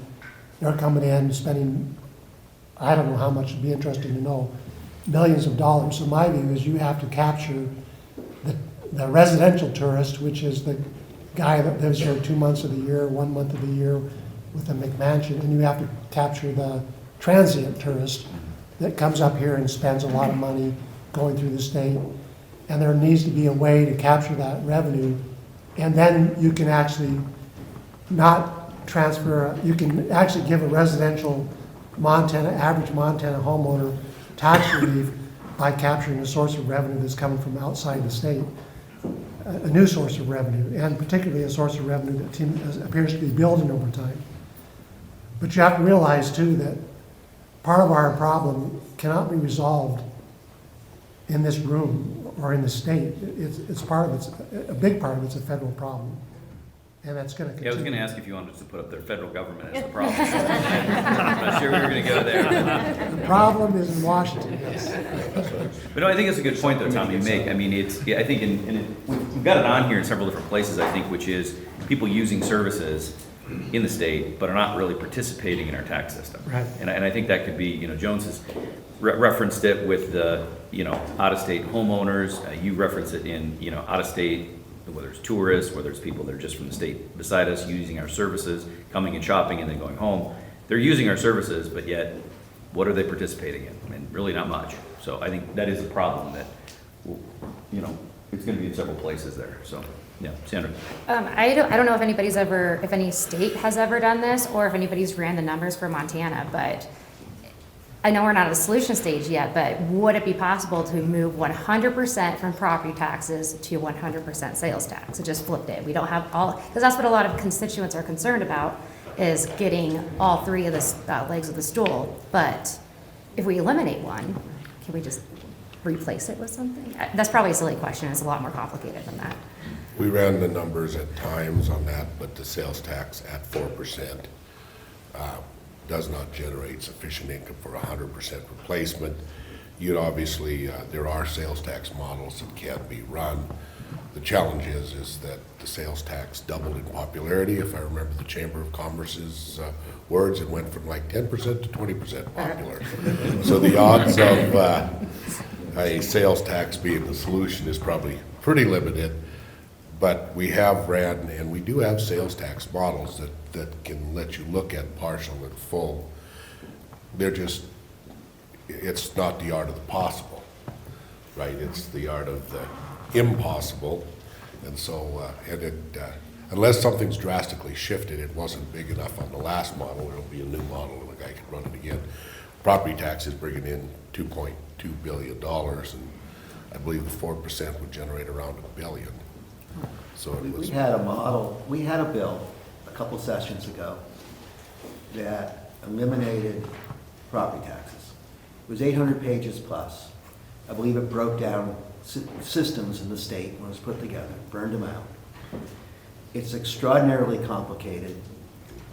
You have a predictable, steady structure with property taxes that probably is worth keeping and modifying the results. So yes, it could be done, but it's very difficult. I would say what I'm hearing a little bit from the chamber is, you know, pay attention to electronic commerce, and that we're sort of ordered, don't do a sales tax. But we have sales taxes in the state already. You know, gasoline, marijuana, bed taxes, rental cars, et cetera, et cetera. It would seem that we, and Lewis said this, and I'll just say in a different way, put value-added components to visitation and explore the possibility of looking at electronic transfers, commerce, as a way to recapture, make new revenues, and also perhaps balance things out with the pressures on Main Street. Kendall had a comment. Thank you. So I think that the metaphor of squeezing the balloon is really accurate. And I think it applies not only on the revenue side, but also on kind of the underlying spending side. And, you know, one of my concerns is that, you know, if we are only focused on limiting, you know, one aspect of property taxes, you're just squeezing the balloon. And if you're not limiting the growth of the actual spending side of the budget, then they're just going to look for revenue somewhere else. And as, you know, Sean mentioned, that could take the form of assessments. That's what we've seen in some of the high growth cities. They've, you know, cut property taxes technically under their budget proposal, but when you factor in the assessments that are needed to pay for some of the city services that are being provided, or the new spending decisions, they're actually seeing an increase. And so I think that it's important, as we're, you know, talking about all this, to think about, okay, what do we do to address the underlying factors so that, you know, even if we're adding a new revenue stream like a sales tax, it's not actually addressing the underlying problem of spending driving to taxation. Thanks. DJ, do you have a comment? Yeah, thanks. I think I'd be remiss not to, I know we continue to talk about the party that's not in this room, which is out-of-state homeowners. The reality, though, I think we have to understand their usage of Montana. Like you said, they're probably here once, 1 month out of 12, and their impact on our infrastructure and our school system are limited. So as we look to them as maybe a potential cash cow, recognize, I think, that they contribute more than they actually pull out of our state. So. Wayne? Yeah, one thing, you know, when you look at a sales tax, we look at it as additional revenue. If we reduce property tax with it, we forget the money we'd be losing from the houses in Yellowstone Club, Moonlight Basin. We'd be losing to out-of-state taxpayers that own property in Montana. Are we going to gain enough new revenue from other parties to make up for that, or do we have a net more cost to Montanans? And you really have to look at that when you're looking at, when you start displacing things. Shane. Just want to add one thing to the out-of-state folks. I think one thing we're seeing a lot more with the digital era is a lot more Montana companies and people working out-of-state remotely. And so we've seen people hold places and they work out-of-state, they live somewhere else, but they hold property here. I think DJ makes a good point, but I also think, you know, it's not just people vacationing here for a year, it's sometimes people working for a business in Montana, but they work in another state, and they're not here really at all. I also think the digital era is, we've seen a massive impact on Main Street businesses. We've seen a lot of businesses just go belly up, right, because they can't compete. And I know, again, Senator Jones has looked at, or Representative Jones now, but has looked at that in the past as well. And I think that needs to be part of the discussion when we look into taxes, is the interstate commerce aspect and how that's really impacted local communities, especially those businesses that would be paying taxes. Cindy. Are there going to be issues constitutionally if we treat taxpayers differently? I think that is something that we always have to consider. I mean, there is an equal protection clause, obviously, and so how it's done, there's other states that have some examples of not treating them differently, but there's exemptions, there's rebates, there's all kinds of different ways to do things. So I think as those questions come up, whether it's resident, non-resident, that needs to be fleshed out. I think it's a good point, you know, as the subcommittees look at solutions, to, you know, have that as one of their considerations is, you know, from a constitutional standpoint. Maybe a great idea conceptually, but it does have to work, you know, inside the bounds of the Constitution. So, and then the other thing that I'm thinking about as I hear all of these ideas out there, we heard from the governor, and he's not even remotely interested in a sales tax. But whatever we craft, we don't want to put ourselves in a box so that 10 years down the road, if the sales tax is truly the alternative that's the best solution for us, we haven't eliminated that opportunity. I think we should have an idea of trends as far as needs and revenue. I'll just give you one example, and I think Lance can attest to this, is that we could probably pay teachers more, just a general statement, right? And we can look at the 25-year earning capacity or starting wage. But when we talk about that, or we talk about mental health services and Medicaid reimbursement, there may be trends that would say that the public has certain demands, that expectations. It may put pressures on revenues. And I think we should just be aware of that. Again, back to that balloon squeezing it, say that we probably can't squeeze it too much without repercussions. And just to have an understanding of that may be helpful. And basically what we're doing is kind of crafting tax policy for the future. absolutely, and I think that's important because whatever the solutions are, and I think, you know, it's on the board behind me, but the tax shifts, and we've talked a lot about this. And that, and Jones just referred to it this morning, which was, you know, tax shifts aren't just inside of property taxes. They also move to income taxes at times. And so we have to be very cautious of that because, as was pointed out, it's a volatile source of revenue. And it has a lot of demands on it, from public health services to public education to corrections. I mean, and as that, and it's extremely volatile depending on the market. And so we want to be careful we don't shift too much on something that's that volatile. Well, the problem becomes the leak, right? You spoke of one, the TIFs, and we have a TIF conversation ongoing. I've been supportive of TIFs in their general concept of redevelopment, but a TIF that never leaves is a leak. And you start leaking $3, $4, $5 million out of a system, it shifts obligation to someone else. We have any number of these leaks that exist. I assume there's an ag task force, so we haven't talked a lot about ag. But within ag, we have a number of leaks. You have the cherry farm, the agricultural production unit on the edge of that may or may not, that because they are producing $1,500 worth of product, get a classification into a producing asset, thus get a much lower tax. Only for them, someone else made up the difference because it's shifted. You have the unqualified ag, the 2,260 acres that manages to run around as rangeland, but it's probably not. And so within some of these, when I don't think folks truly perceive that when you allow the exception, you transfer the burden. And given that residential is now 76% of the market value of the state, the most likely person receiving the cost of the leak is the residents. It lands on a residence somewhere. And if you're in Lake, it's 88%, if I remember right, or over 80%. It just goes to the residents. There's places that's not true, but as we provide these exceptions, these leaks, even with good intentions like TIFs are or TEDs, we have to ensure that one day they return to the tax base.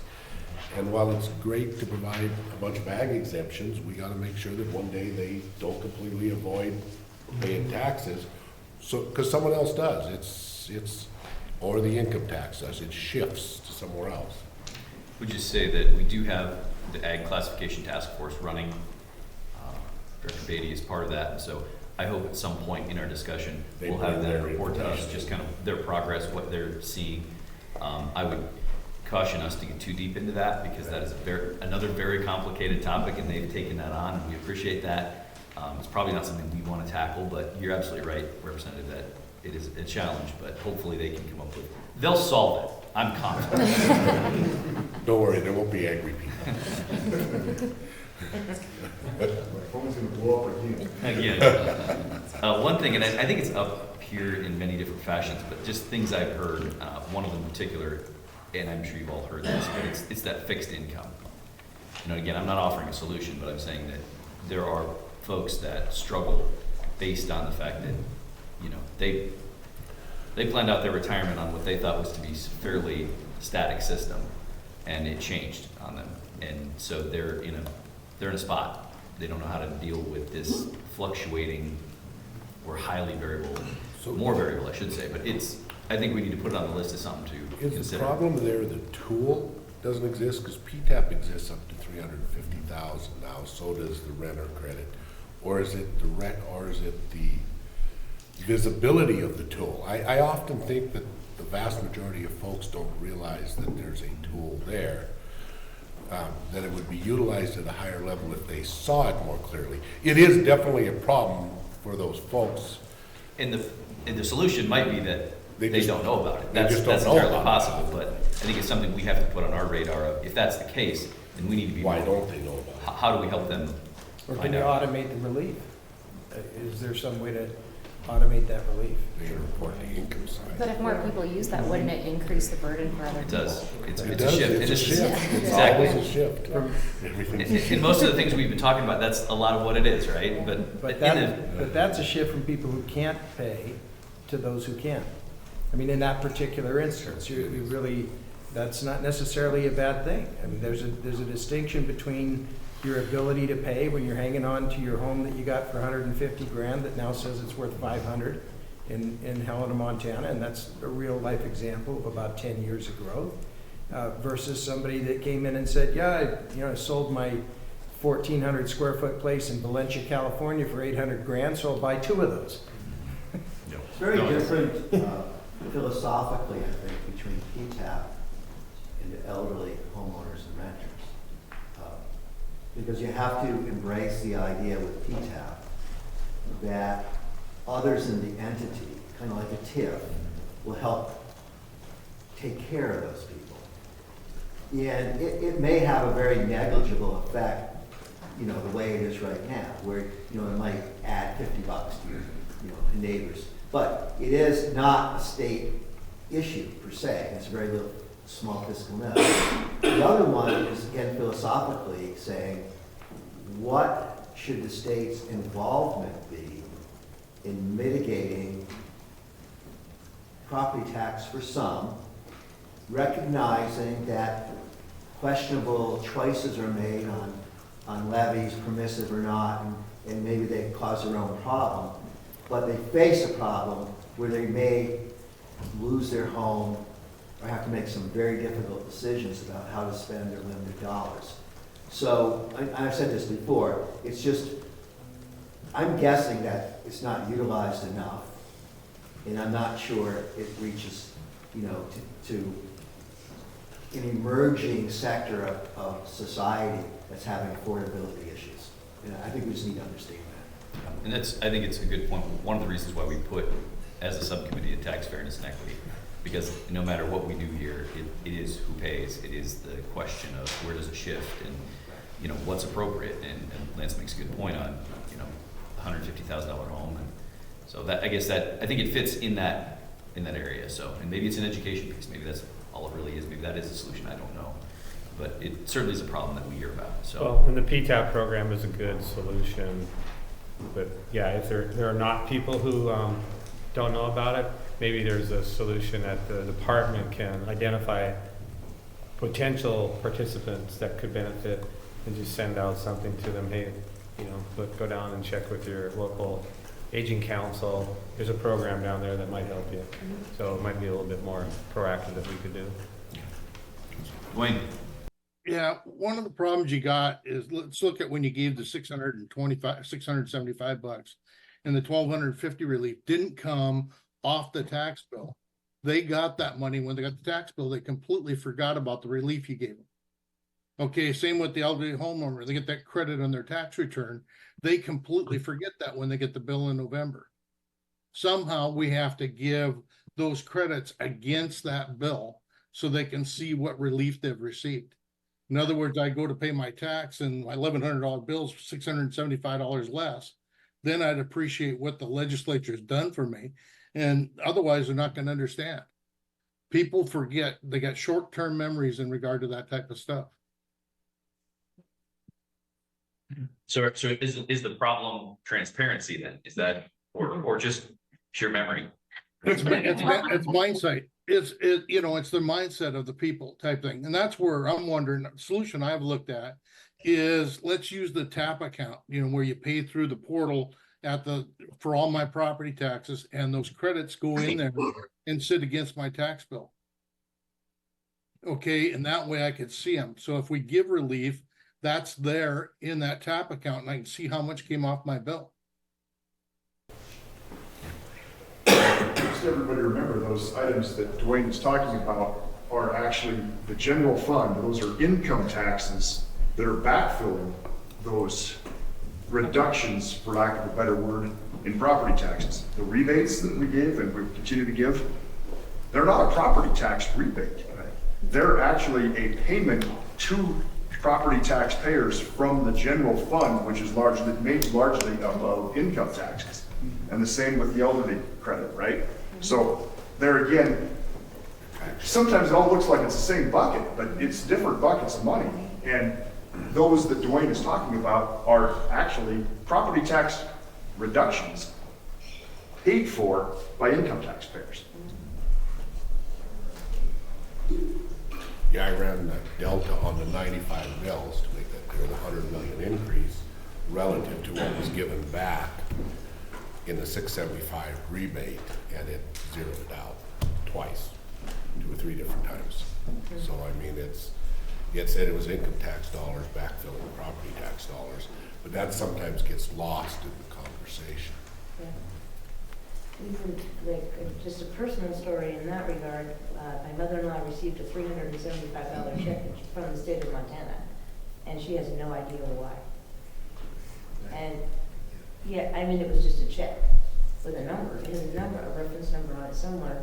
I actually took a picture of it and I thought, okay, well, in my spare time, I'm going to try to track down the origin of this $375 because she's very meticulous about it. Likely an income tax, a partial income tax rebate. That's what it probably was.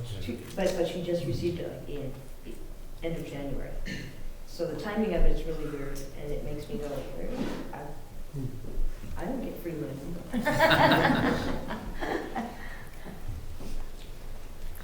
Yeah, David.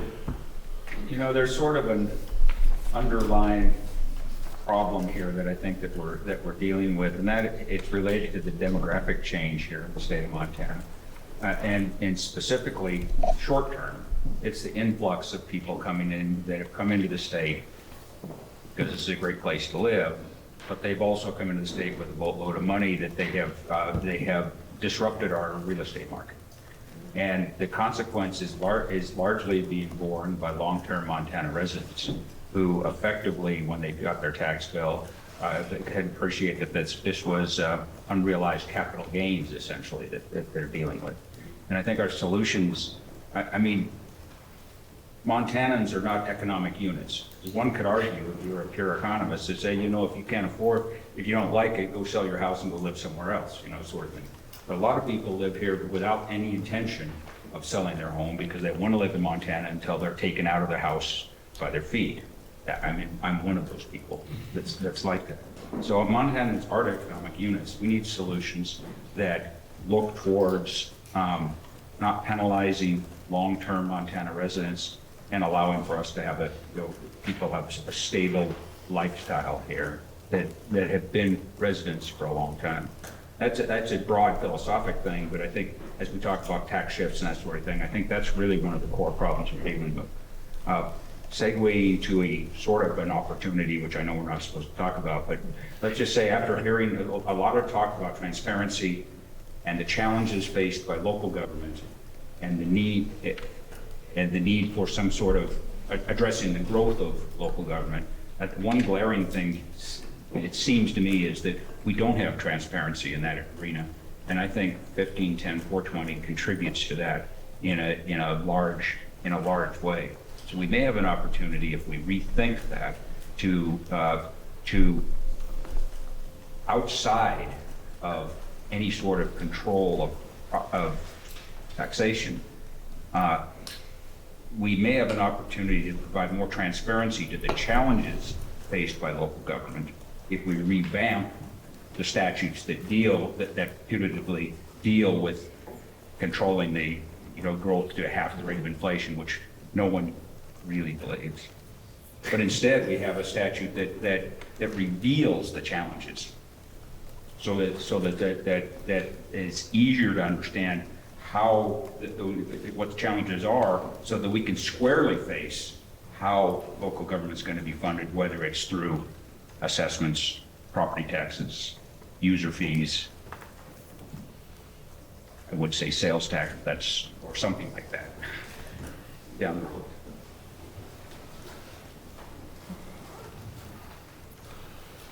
Do we have the world's problem solved already?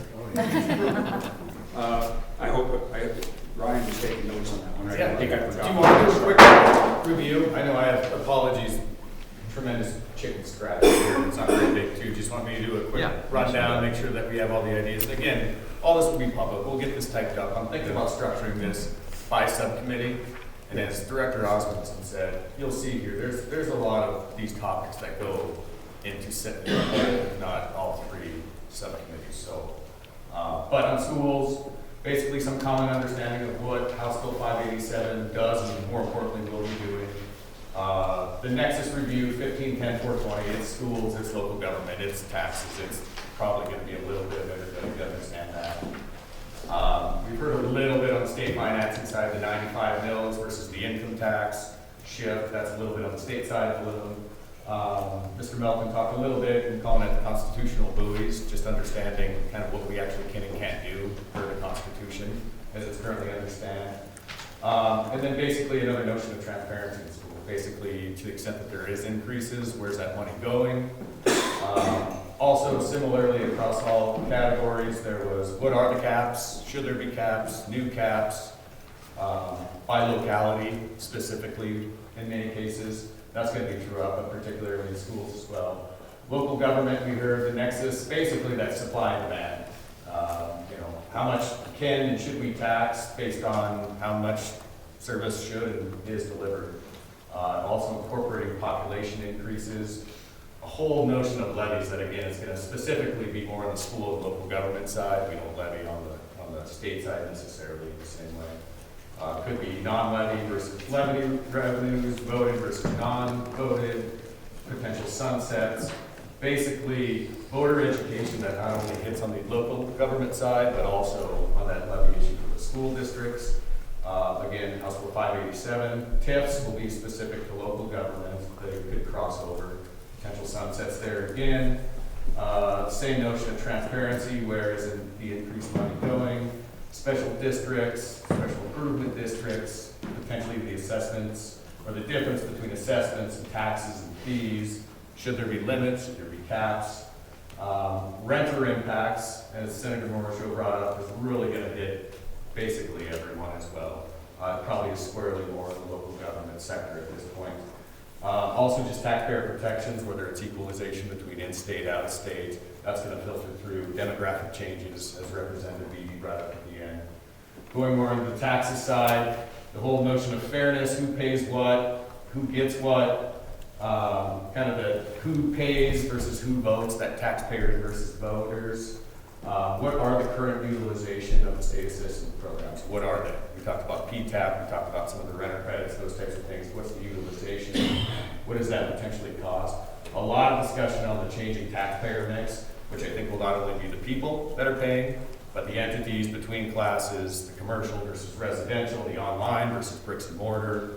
You can go really on and on that. the overall changes, again, it ties into that, and the state economy, and then realizing we're a big state, we're a big geographic differences, disparities, localities are very different, and so how do you basically have a statewide solution that can not only grant local control, but is fair, right? Back to that 95 mills versus income taxes, a little bit more on the residents versus non-residents. The timing, the process of appraisal and or reappraisal cycles, not only in class 4 that we've been spending a lot of time on, but all the other classes that we'll be talking about as well. Basically some notion of taxpayer communication, it's probably that transparency notion too, more so for the state, it's when we're going out, Director Beatty talked about, how are we doing that? And that sticker shock phenomenon, how do we possibly curtail that? The notion of exemptions for who, if you're looking in the property taxes, kind of the notion that if you're not going to do replacement revenue or increased revenue, who do you really want to be exempting from what? Back to the who pays for what, who gets what. The general caution of general fund backfill from a state perspective, which really does leak over into all these as well. Again, out of state versus in-state, how do we capture tourists? How do we get some of that value-added tourist dollars, collect those? The notion of electronic payments, almost something like a tap account for an individual across state government. What else am I missing? What is poorly labeled? What is poorly organized? What do you want added? And it doesn't have to end now, I guess is the important thing too. This is just kind of our first cut at an ongoing list, basically, so. We had a brief discussion about the, trying to determine what's constitutionally permissible in differentiating between Montana residents versus people out of the state, probably under the interstate commerce clause. Then I kind of had that as taxpayer protections for residents versus non, but yeah, exactly. We'll just. And I have no doubt, as we get into these subcommittees, you will vet out even more problems than we're even realizing right now, which is great. And so, put those on the list in your own subcommittee, vet them out if you feel that's necessary, or, talk with the other chair that maybe is more adequate to send it over to taxpayer fairness potentially, I don't know.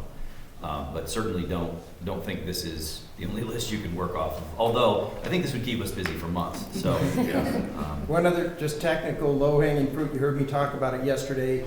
There's no earthly reason under what we have designed GTV to do for why it would go up 2 years ago, which it should have, and then drop right back down in this last year. I think that formula is broken in a minor way there, but it's a minor way that just flipped what caused a $12 million offload of GTV from the state that was different than what was projected in the inflation bill, and I think different than what we would expect from just a common sense of the state share versus local property taxes. So that's one little piece there of about $12.5 million that I don't think should have gone up in local property taxes if the system was working the way that I know we've discussed that we want it to. Well, another small challenge on the non-levy revenue counties, and that fits into this mix, so the oil and gas side of that, is the counties that are in non-levy revenue. If you look at the challenges that Wyoming has now, but a state can create a trust fund, it can set monies aside for future use with its non-levy. Some of the metal mines can do a similar thing, but a lot cannot. And so as you look at some of the folks, given that their resources are variable and ultimately one day will disappear and will be consumed, is some of the rules prevent them from being able to have a realistic mix of actual property tax and a future trust to deal with the fact when their revenue, their oil and gas is gone, or their whatever their deal is. And I've often thought those rules, especially given the tax traps that have formed in places like Colstrip, we probably should rethink about the rules surrounding some of that and allow them enhanced flexibility. So the problem there would be we kind of force the use of non-levy revenue for certain things locally instead of allowing a longer-term vision.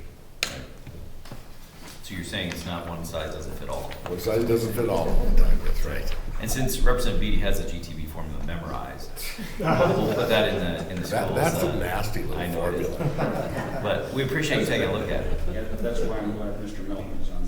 That's right. That's a nasty little one. I played with him for a while. Okay. Is there any other thoughts, comments you want to add before we go to public comment?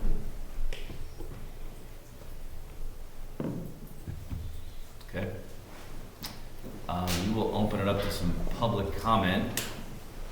We have a podium up here. I don't know if the microphone is on or not. Okay. And then I don't, it's online. Okay. Great.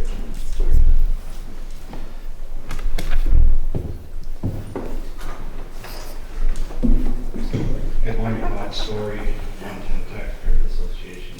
A lot of people out here want to comment, they just look around where you want to be first. I think a lot of good ideas came out today. You guys have a tremendous task in front of you, the governor laid out, especially if you can only look at part of the puzzle. But that's what it is. One of the things I would suggest you take a deep dive into is the classification system, because unless you understand that not everybody's taxes are the same per dollar value, when you start shifting things around, it had effects. And that was evident this year when you had so much increase in residential value, which has the lowest tax rate pretty much, and that dropped mills. When you drop the mills, those people that are paying a 12% tax rate or 6% tax get a pretty significant drop in taxes also. But when you're raising those laws, it happens. So you need to understand that, I think. So it's not too complicated, but you should spend a little time talking about the classification system, because the average taxpayer doesn't know they have one either. They don't know that business pays 1.4 times the taxes per dollar value that a home does, or that an electric utility pays almost 9 times, or, just that stuff out there. So it helps to understand that, the governor was talking about them lagging home building behind population, and that's a problem. But I think something to know would be how many of those new homes are actually on the market for the general public, or a second home that somebody came to Montana and built, to live in. And so then you get to talking about these multi-million-dollar homes and their contribution to the system. Well, $1 million home, if it's a 500 bills pays $6,700 in tax. How much services do they use? I mean, maybe they're actually a benefit because you're importing money with something. The state of Montana, under this administration, has done a lot of things to change its whole tax structure to try to change the economy in Montana. And so don't do something in the property tax system that backsets that. I mean, you basically build a corporate tax system now that says, located in Montana, manufactured in Montana, export. And we won't tax you on your income. But if you now make them pay that on their property, you kind of throw a wrench in that plan. There's nothing in the world that requires you to value residential property on market value other than the statute. If you can find a different system, you could do that. I don't know what it would be and how you would make it work, but you can do that. And there's a lot of talk about transparency and education of taxpayers. I think there's a lot of transparency out there and there's a lot of education, but you can't force people to be educated. Most people that have their life to live, they really don't look at that till the tax bill comes. These folks that serve on school boards and county commissioners know how many people show up at the budget hearings to set your budgets. Not many. So they don't complain till they see the tax bill. So, you can start doing some more things on that, but I wouldn't expect a whole lot of results from that. I would have given you a handout, but I've got a bunch of graphs that show what's happened to all the classes of property over the last 25 years. The Department of Revenue can reproduce those for you if you'd like them, but they just show you what the market value is, not what taxable value is, not what taxes paid, pretty much by class. If you want those, I do have them. Thank you. Thank you, Bob.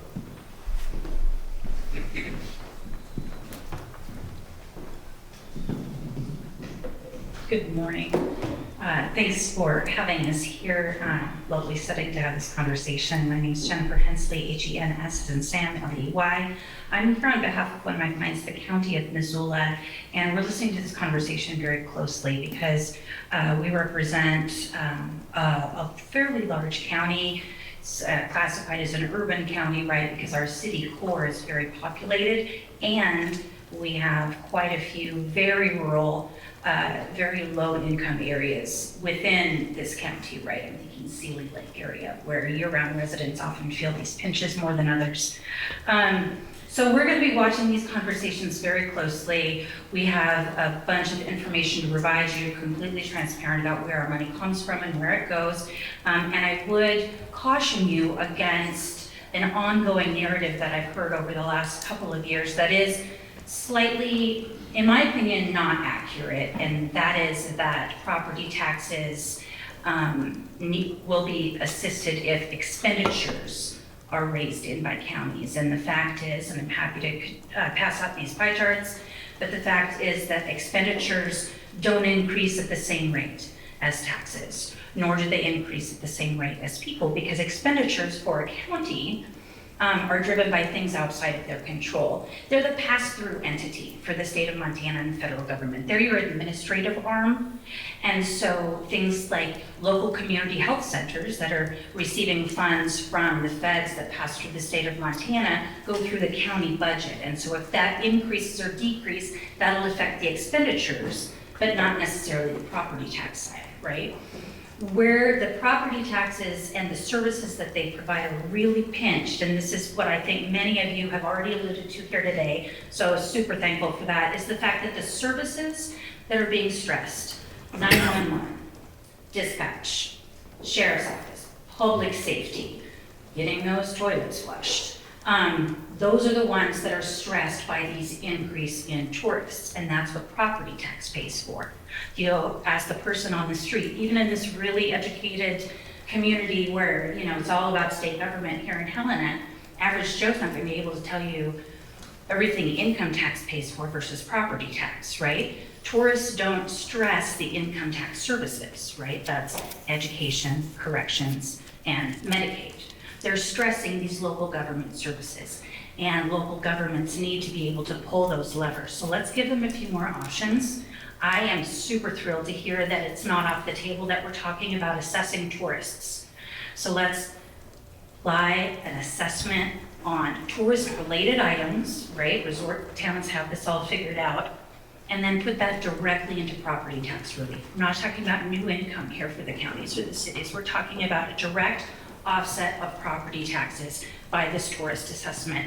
We've got a lot of ideas, a lot of numbers around this, happy to share. And just really quickly, I agree with Mr. Story about diving deep into the classification system.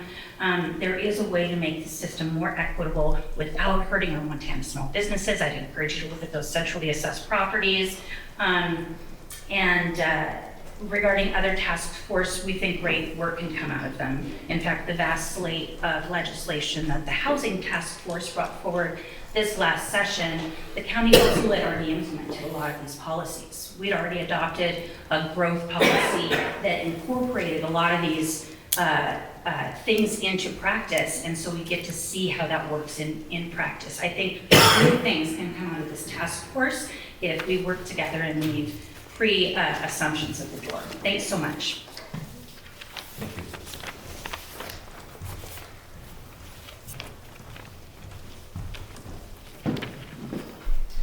Shelby DeMars, DEMARS, here on behalf of the Montana Association of Oil, Gas, and Coal Counties. First, we'd just like to thank you all for taking your time and dedicating yourselves to this very important issue. It's obviously not a simple or straightforward one. It has a lot of different impacts. As you consider the variety of things that have been brought before you today. We'd like to just emphasize, or I guess re-emphasize a couple of the points that have been brought up. One, we do think that it's really critical for you to invest a decent amount of time looking into the classification system.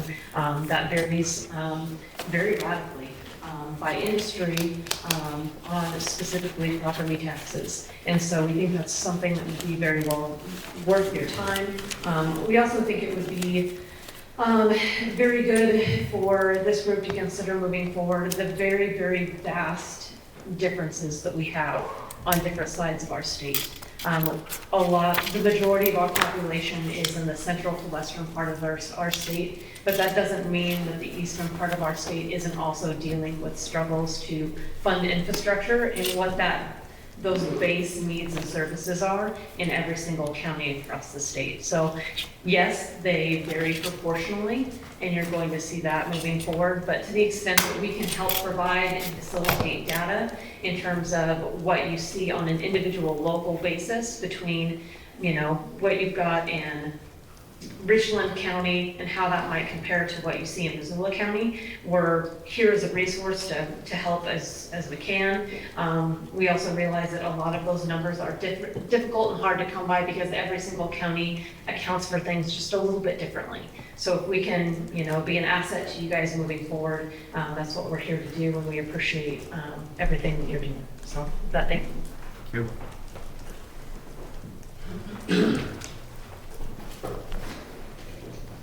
Good morning, thank you. I'm Rose Bender, BENDER with Montana Budget and Policy Center. Thank you for the opportunity to comment today. I'll keep this brief.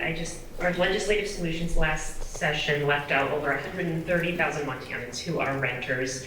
Renters are known to pay property taxes through their rent, and that's a big piece of why our property taxes are regressive, meaning that lower and moderate income families pay higher effective property tax rates than higher income families in Montana. So I was encouraged to hear you all bring up the topic of renters during your conversation, and I'd like us to be a resource for you all as you look into that. Thank you. Thank you. Is there any further public comments? Seeing none in the room, do we have any online? Okay, there's none online. Wow, we are almost on time. Oh. Okay, go ahead.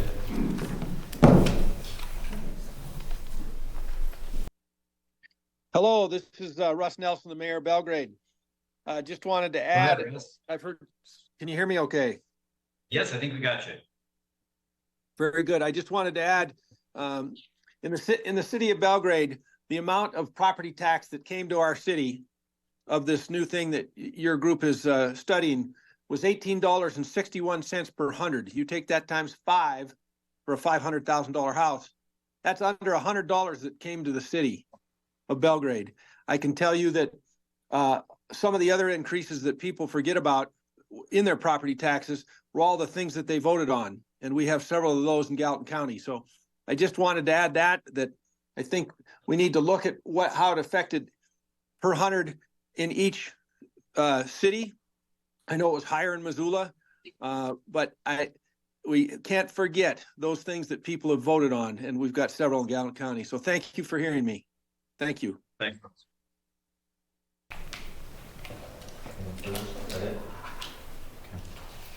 Great. Are there any questions? I'll kind of recap. The plan is that we will work with the chairs of each subcommittee. They will work with our staff to set up a schedule for the next subcommittee meeting, which you're part of. Again, you're welcome to join. We'll go ahead and send out those meeting notices for all of the commission members. So you'll be able to see when each subcommittee is meeting. You're welcome to participate, obviously, in any one of them that you'd like to. You get contact information out for everyone, cell phone and email? Yes, we can get that out so everybody has each other's contact. What we have, I guess, is what we can do. It's probably just emails, or email address is what we have. So if you want to email back to Brandy, your cell phone, if you want that contact information disseminated amongst the group, we can certainly do that. So that might not be a bad idea. David? So let's project into next month. Sure. For a regular meeting. What might we be talking about? Will we have enough information from subcommittees to have enough content to keep moving on in this process? How do you see that going? I guess what I envision is that at the next subcommittee meetings, you will start diving into and picking specific issues. You are requesting information, obviously from DOR, issues you're going to talk about in terms of, you know, which ones you want to focus on. I would then anticipate the next task force meeting, each subcommittee coming in and reporting what it is, you know, their progress. And I don't anticipate, obviously, solutions or conclusions coming out of that, but just kind of the parameters or the scope, if you will, of the problems that you're starting to deal with and the information you're requesting and getting feedback from the rest of the members. I anticipate that, obviously, throughout the next several months, coming to some conclusions, what you found, why you arrived at that conclusion, those type of things, in the subsequent meetings after that. And do you see this, and I'm not that familiar with how the housing task force actually works, but as we get towards the end, you see developing some sort of process as to what we would formally adopt as a recommendation and content going into a report? Yes. By a consensus or by a vote? Or I would perceive this to be more of a consensus. I don't think there'll be, I don't think we need to necessarily vote on what goes in. I think in a consensus fashion, we should be able to build a report that, we may not all agree with everything that's in the report, but certainly the vast majority of it, we will come to some conclusions. And they're recommendations at the end of the day. You know, as we sit in the legislature, it's quite different when you push red and green buttons. This is more of a recommendation to the governor, recommendation to the legislature saying, these are the things we think would be useful to change in our property tax system. And so that report will be due August 15th. So, David. Should we anticipate starting to draft any legislation prior to that, during this process? I would refrain from that, but that is, I am not telling you as a legislator what you can and cannot do. So, Sandra. My biggest concern is, do I need to figure out, I guess a bunch of other people, are we charging the Helena every month? Do I need to figure out childcare every month? Great question. The subcommittees I'm hoping will be predominantly online. Just on Zoom, we'll send the links out. I think most of the work can be done that way with the subcommittees. The task force, this meeting, I would perceive it to be more in person ideally. Obviously, we'll always have the Zoom option. And we have contemplated, and this may take place in some months down the road, but potentially moving that around the state to get some participation from, you know, different communities, some larger communities potentially. We haven't concluded that yet, but that is on one of the things we're thinking about. Perhaps you could, once you figure out the day you want to run it, maybe keep consistency to it. So we talk about childcare issues so that you know on the first whatever day of, sure. we know we need to be. And I hope by the end of this week, it might bleed into next week, but I really hope to get you a schedule for these meetings. The subcommittee meetings will be more subject to the chairs and staff trying to work around their schedules, but the task force, I really do hope to have that locked down here very soon so you can make some solid plans going forward. It will be around the middle of the month, but I got to be a little careful because I know there's some LFC meetings, there's some legislative meetings that I can't run over the top of, so. And since I'm chair and co-chairing one, I would love to get the contact information of all the folks on mine, either before you leave or. What I'll do then is I'll have Brandy send out a notice so that everybody can just reply back with their contact information so we can get it consolidated into one place. Okay. So, and we'll get that to you and then be in touch. So Dave, on that housing task force, we had drafted a initial report, and then the task force kind of weighed in on it, made some adjustments and changes, and some possible solutions for the legislature to consider. And then individual legislators kind of picked up those ideas. You kind of foresee a similar. Yeah, I would think, housing task force has been great. Yep. I think it was a good model. Yep. Okay. Well, if I'm not missing anything else, Mendenhall. Director, we might point out that you'll be receiving an email about expense form claims. We're going to mirror whatever the housing task force did in that regard, so you'll receive information from us on that. And you choose to claim for it, turn it in on each page. Yep. I actually have those coming in now. Okay. We just don't know what the directions for them that will come via email. Sure. Or how to process that. Yeah, why don't we send that out in an email to everyone? I think that'd be great. Okay. Okay, is there anything else we need to talk about? Yes, Bob? Or is there a place we can find out when the subcommittees are meeting and where and when? Great question, thank you. In light of transparency, I guess. Absolutely. We actually have a website. If you go to, I'm trying to remember the name of it. Budget.mt.gov. There you go. It's our governor's budget office website. Click on the about. There'll be a drop down for property tax task force. Propertytaxreform.mt.gov. Oh, we have a new one already. Perfect. And we will post all the agenda and meetings on that. So. Okay. Anything else I'm forgetting? All right. Thank you, everyone. I appreciate your participation and look forward to working with you. So we're adjourned.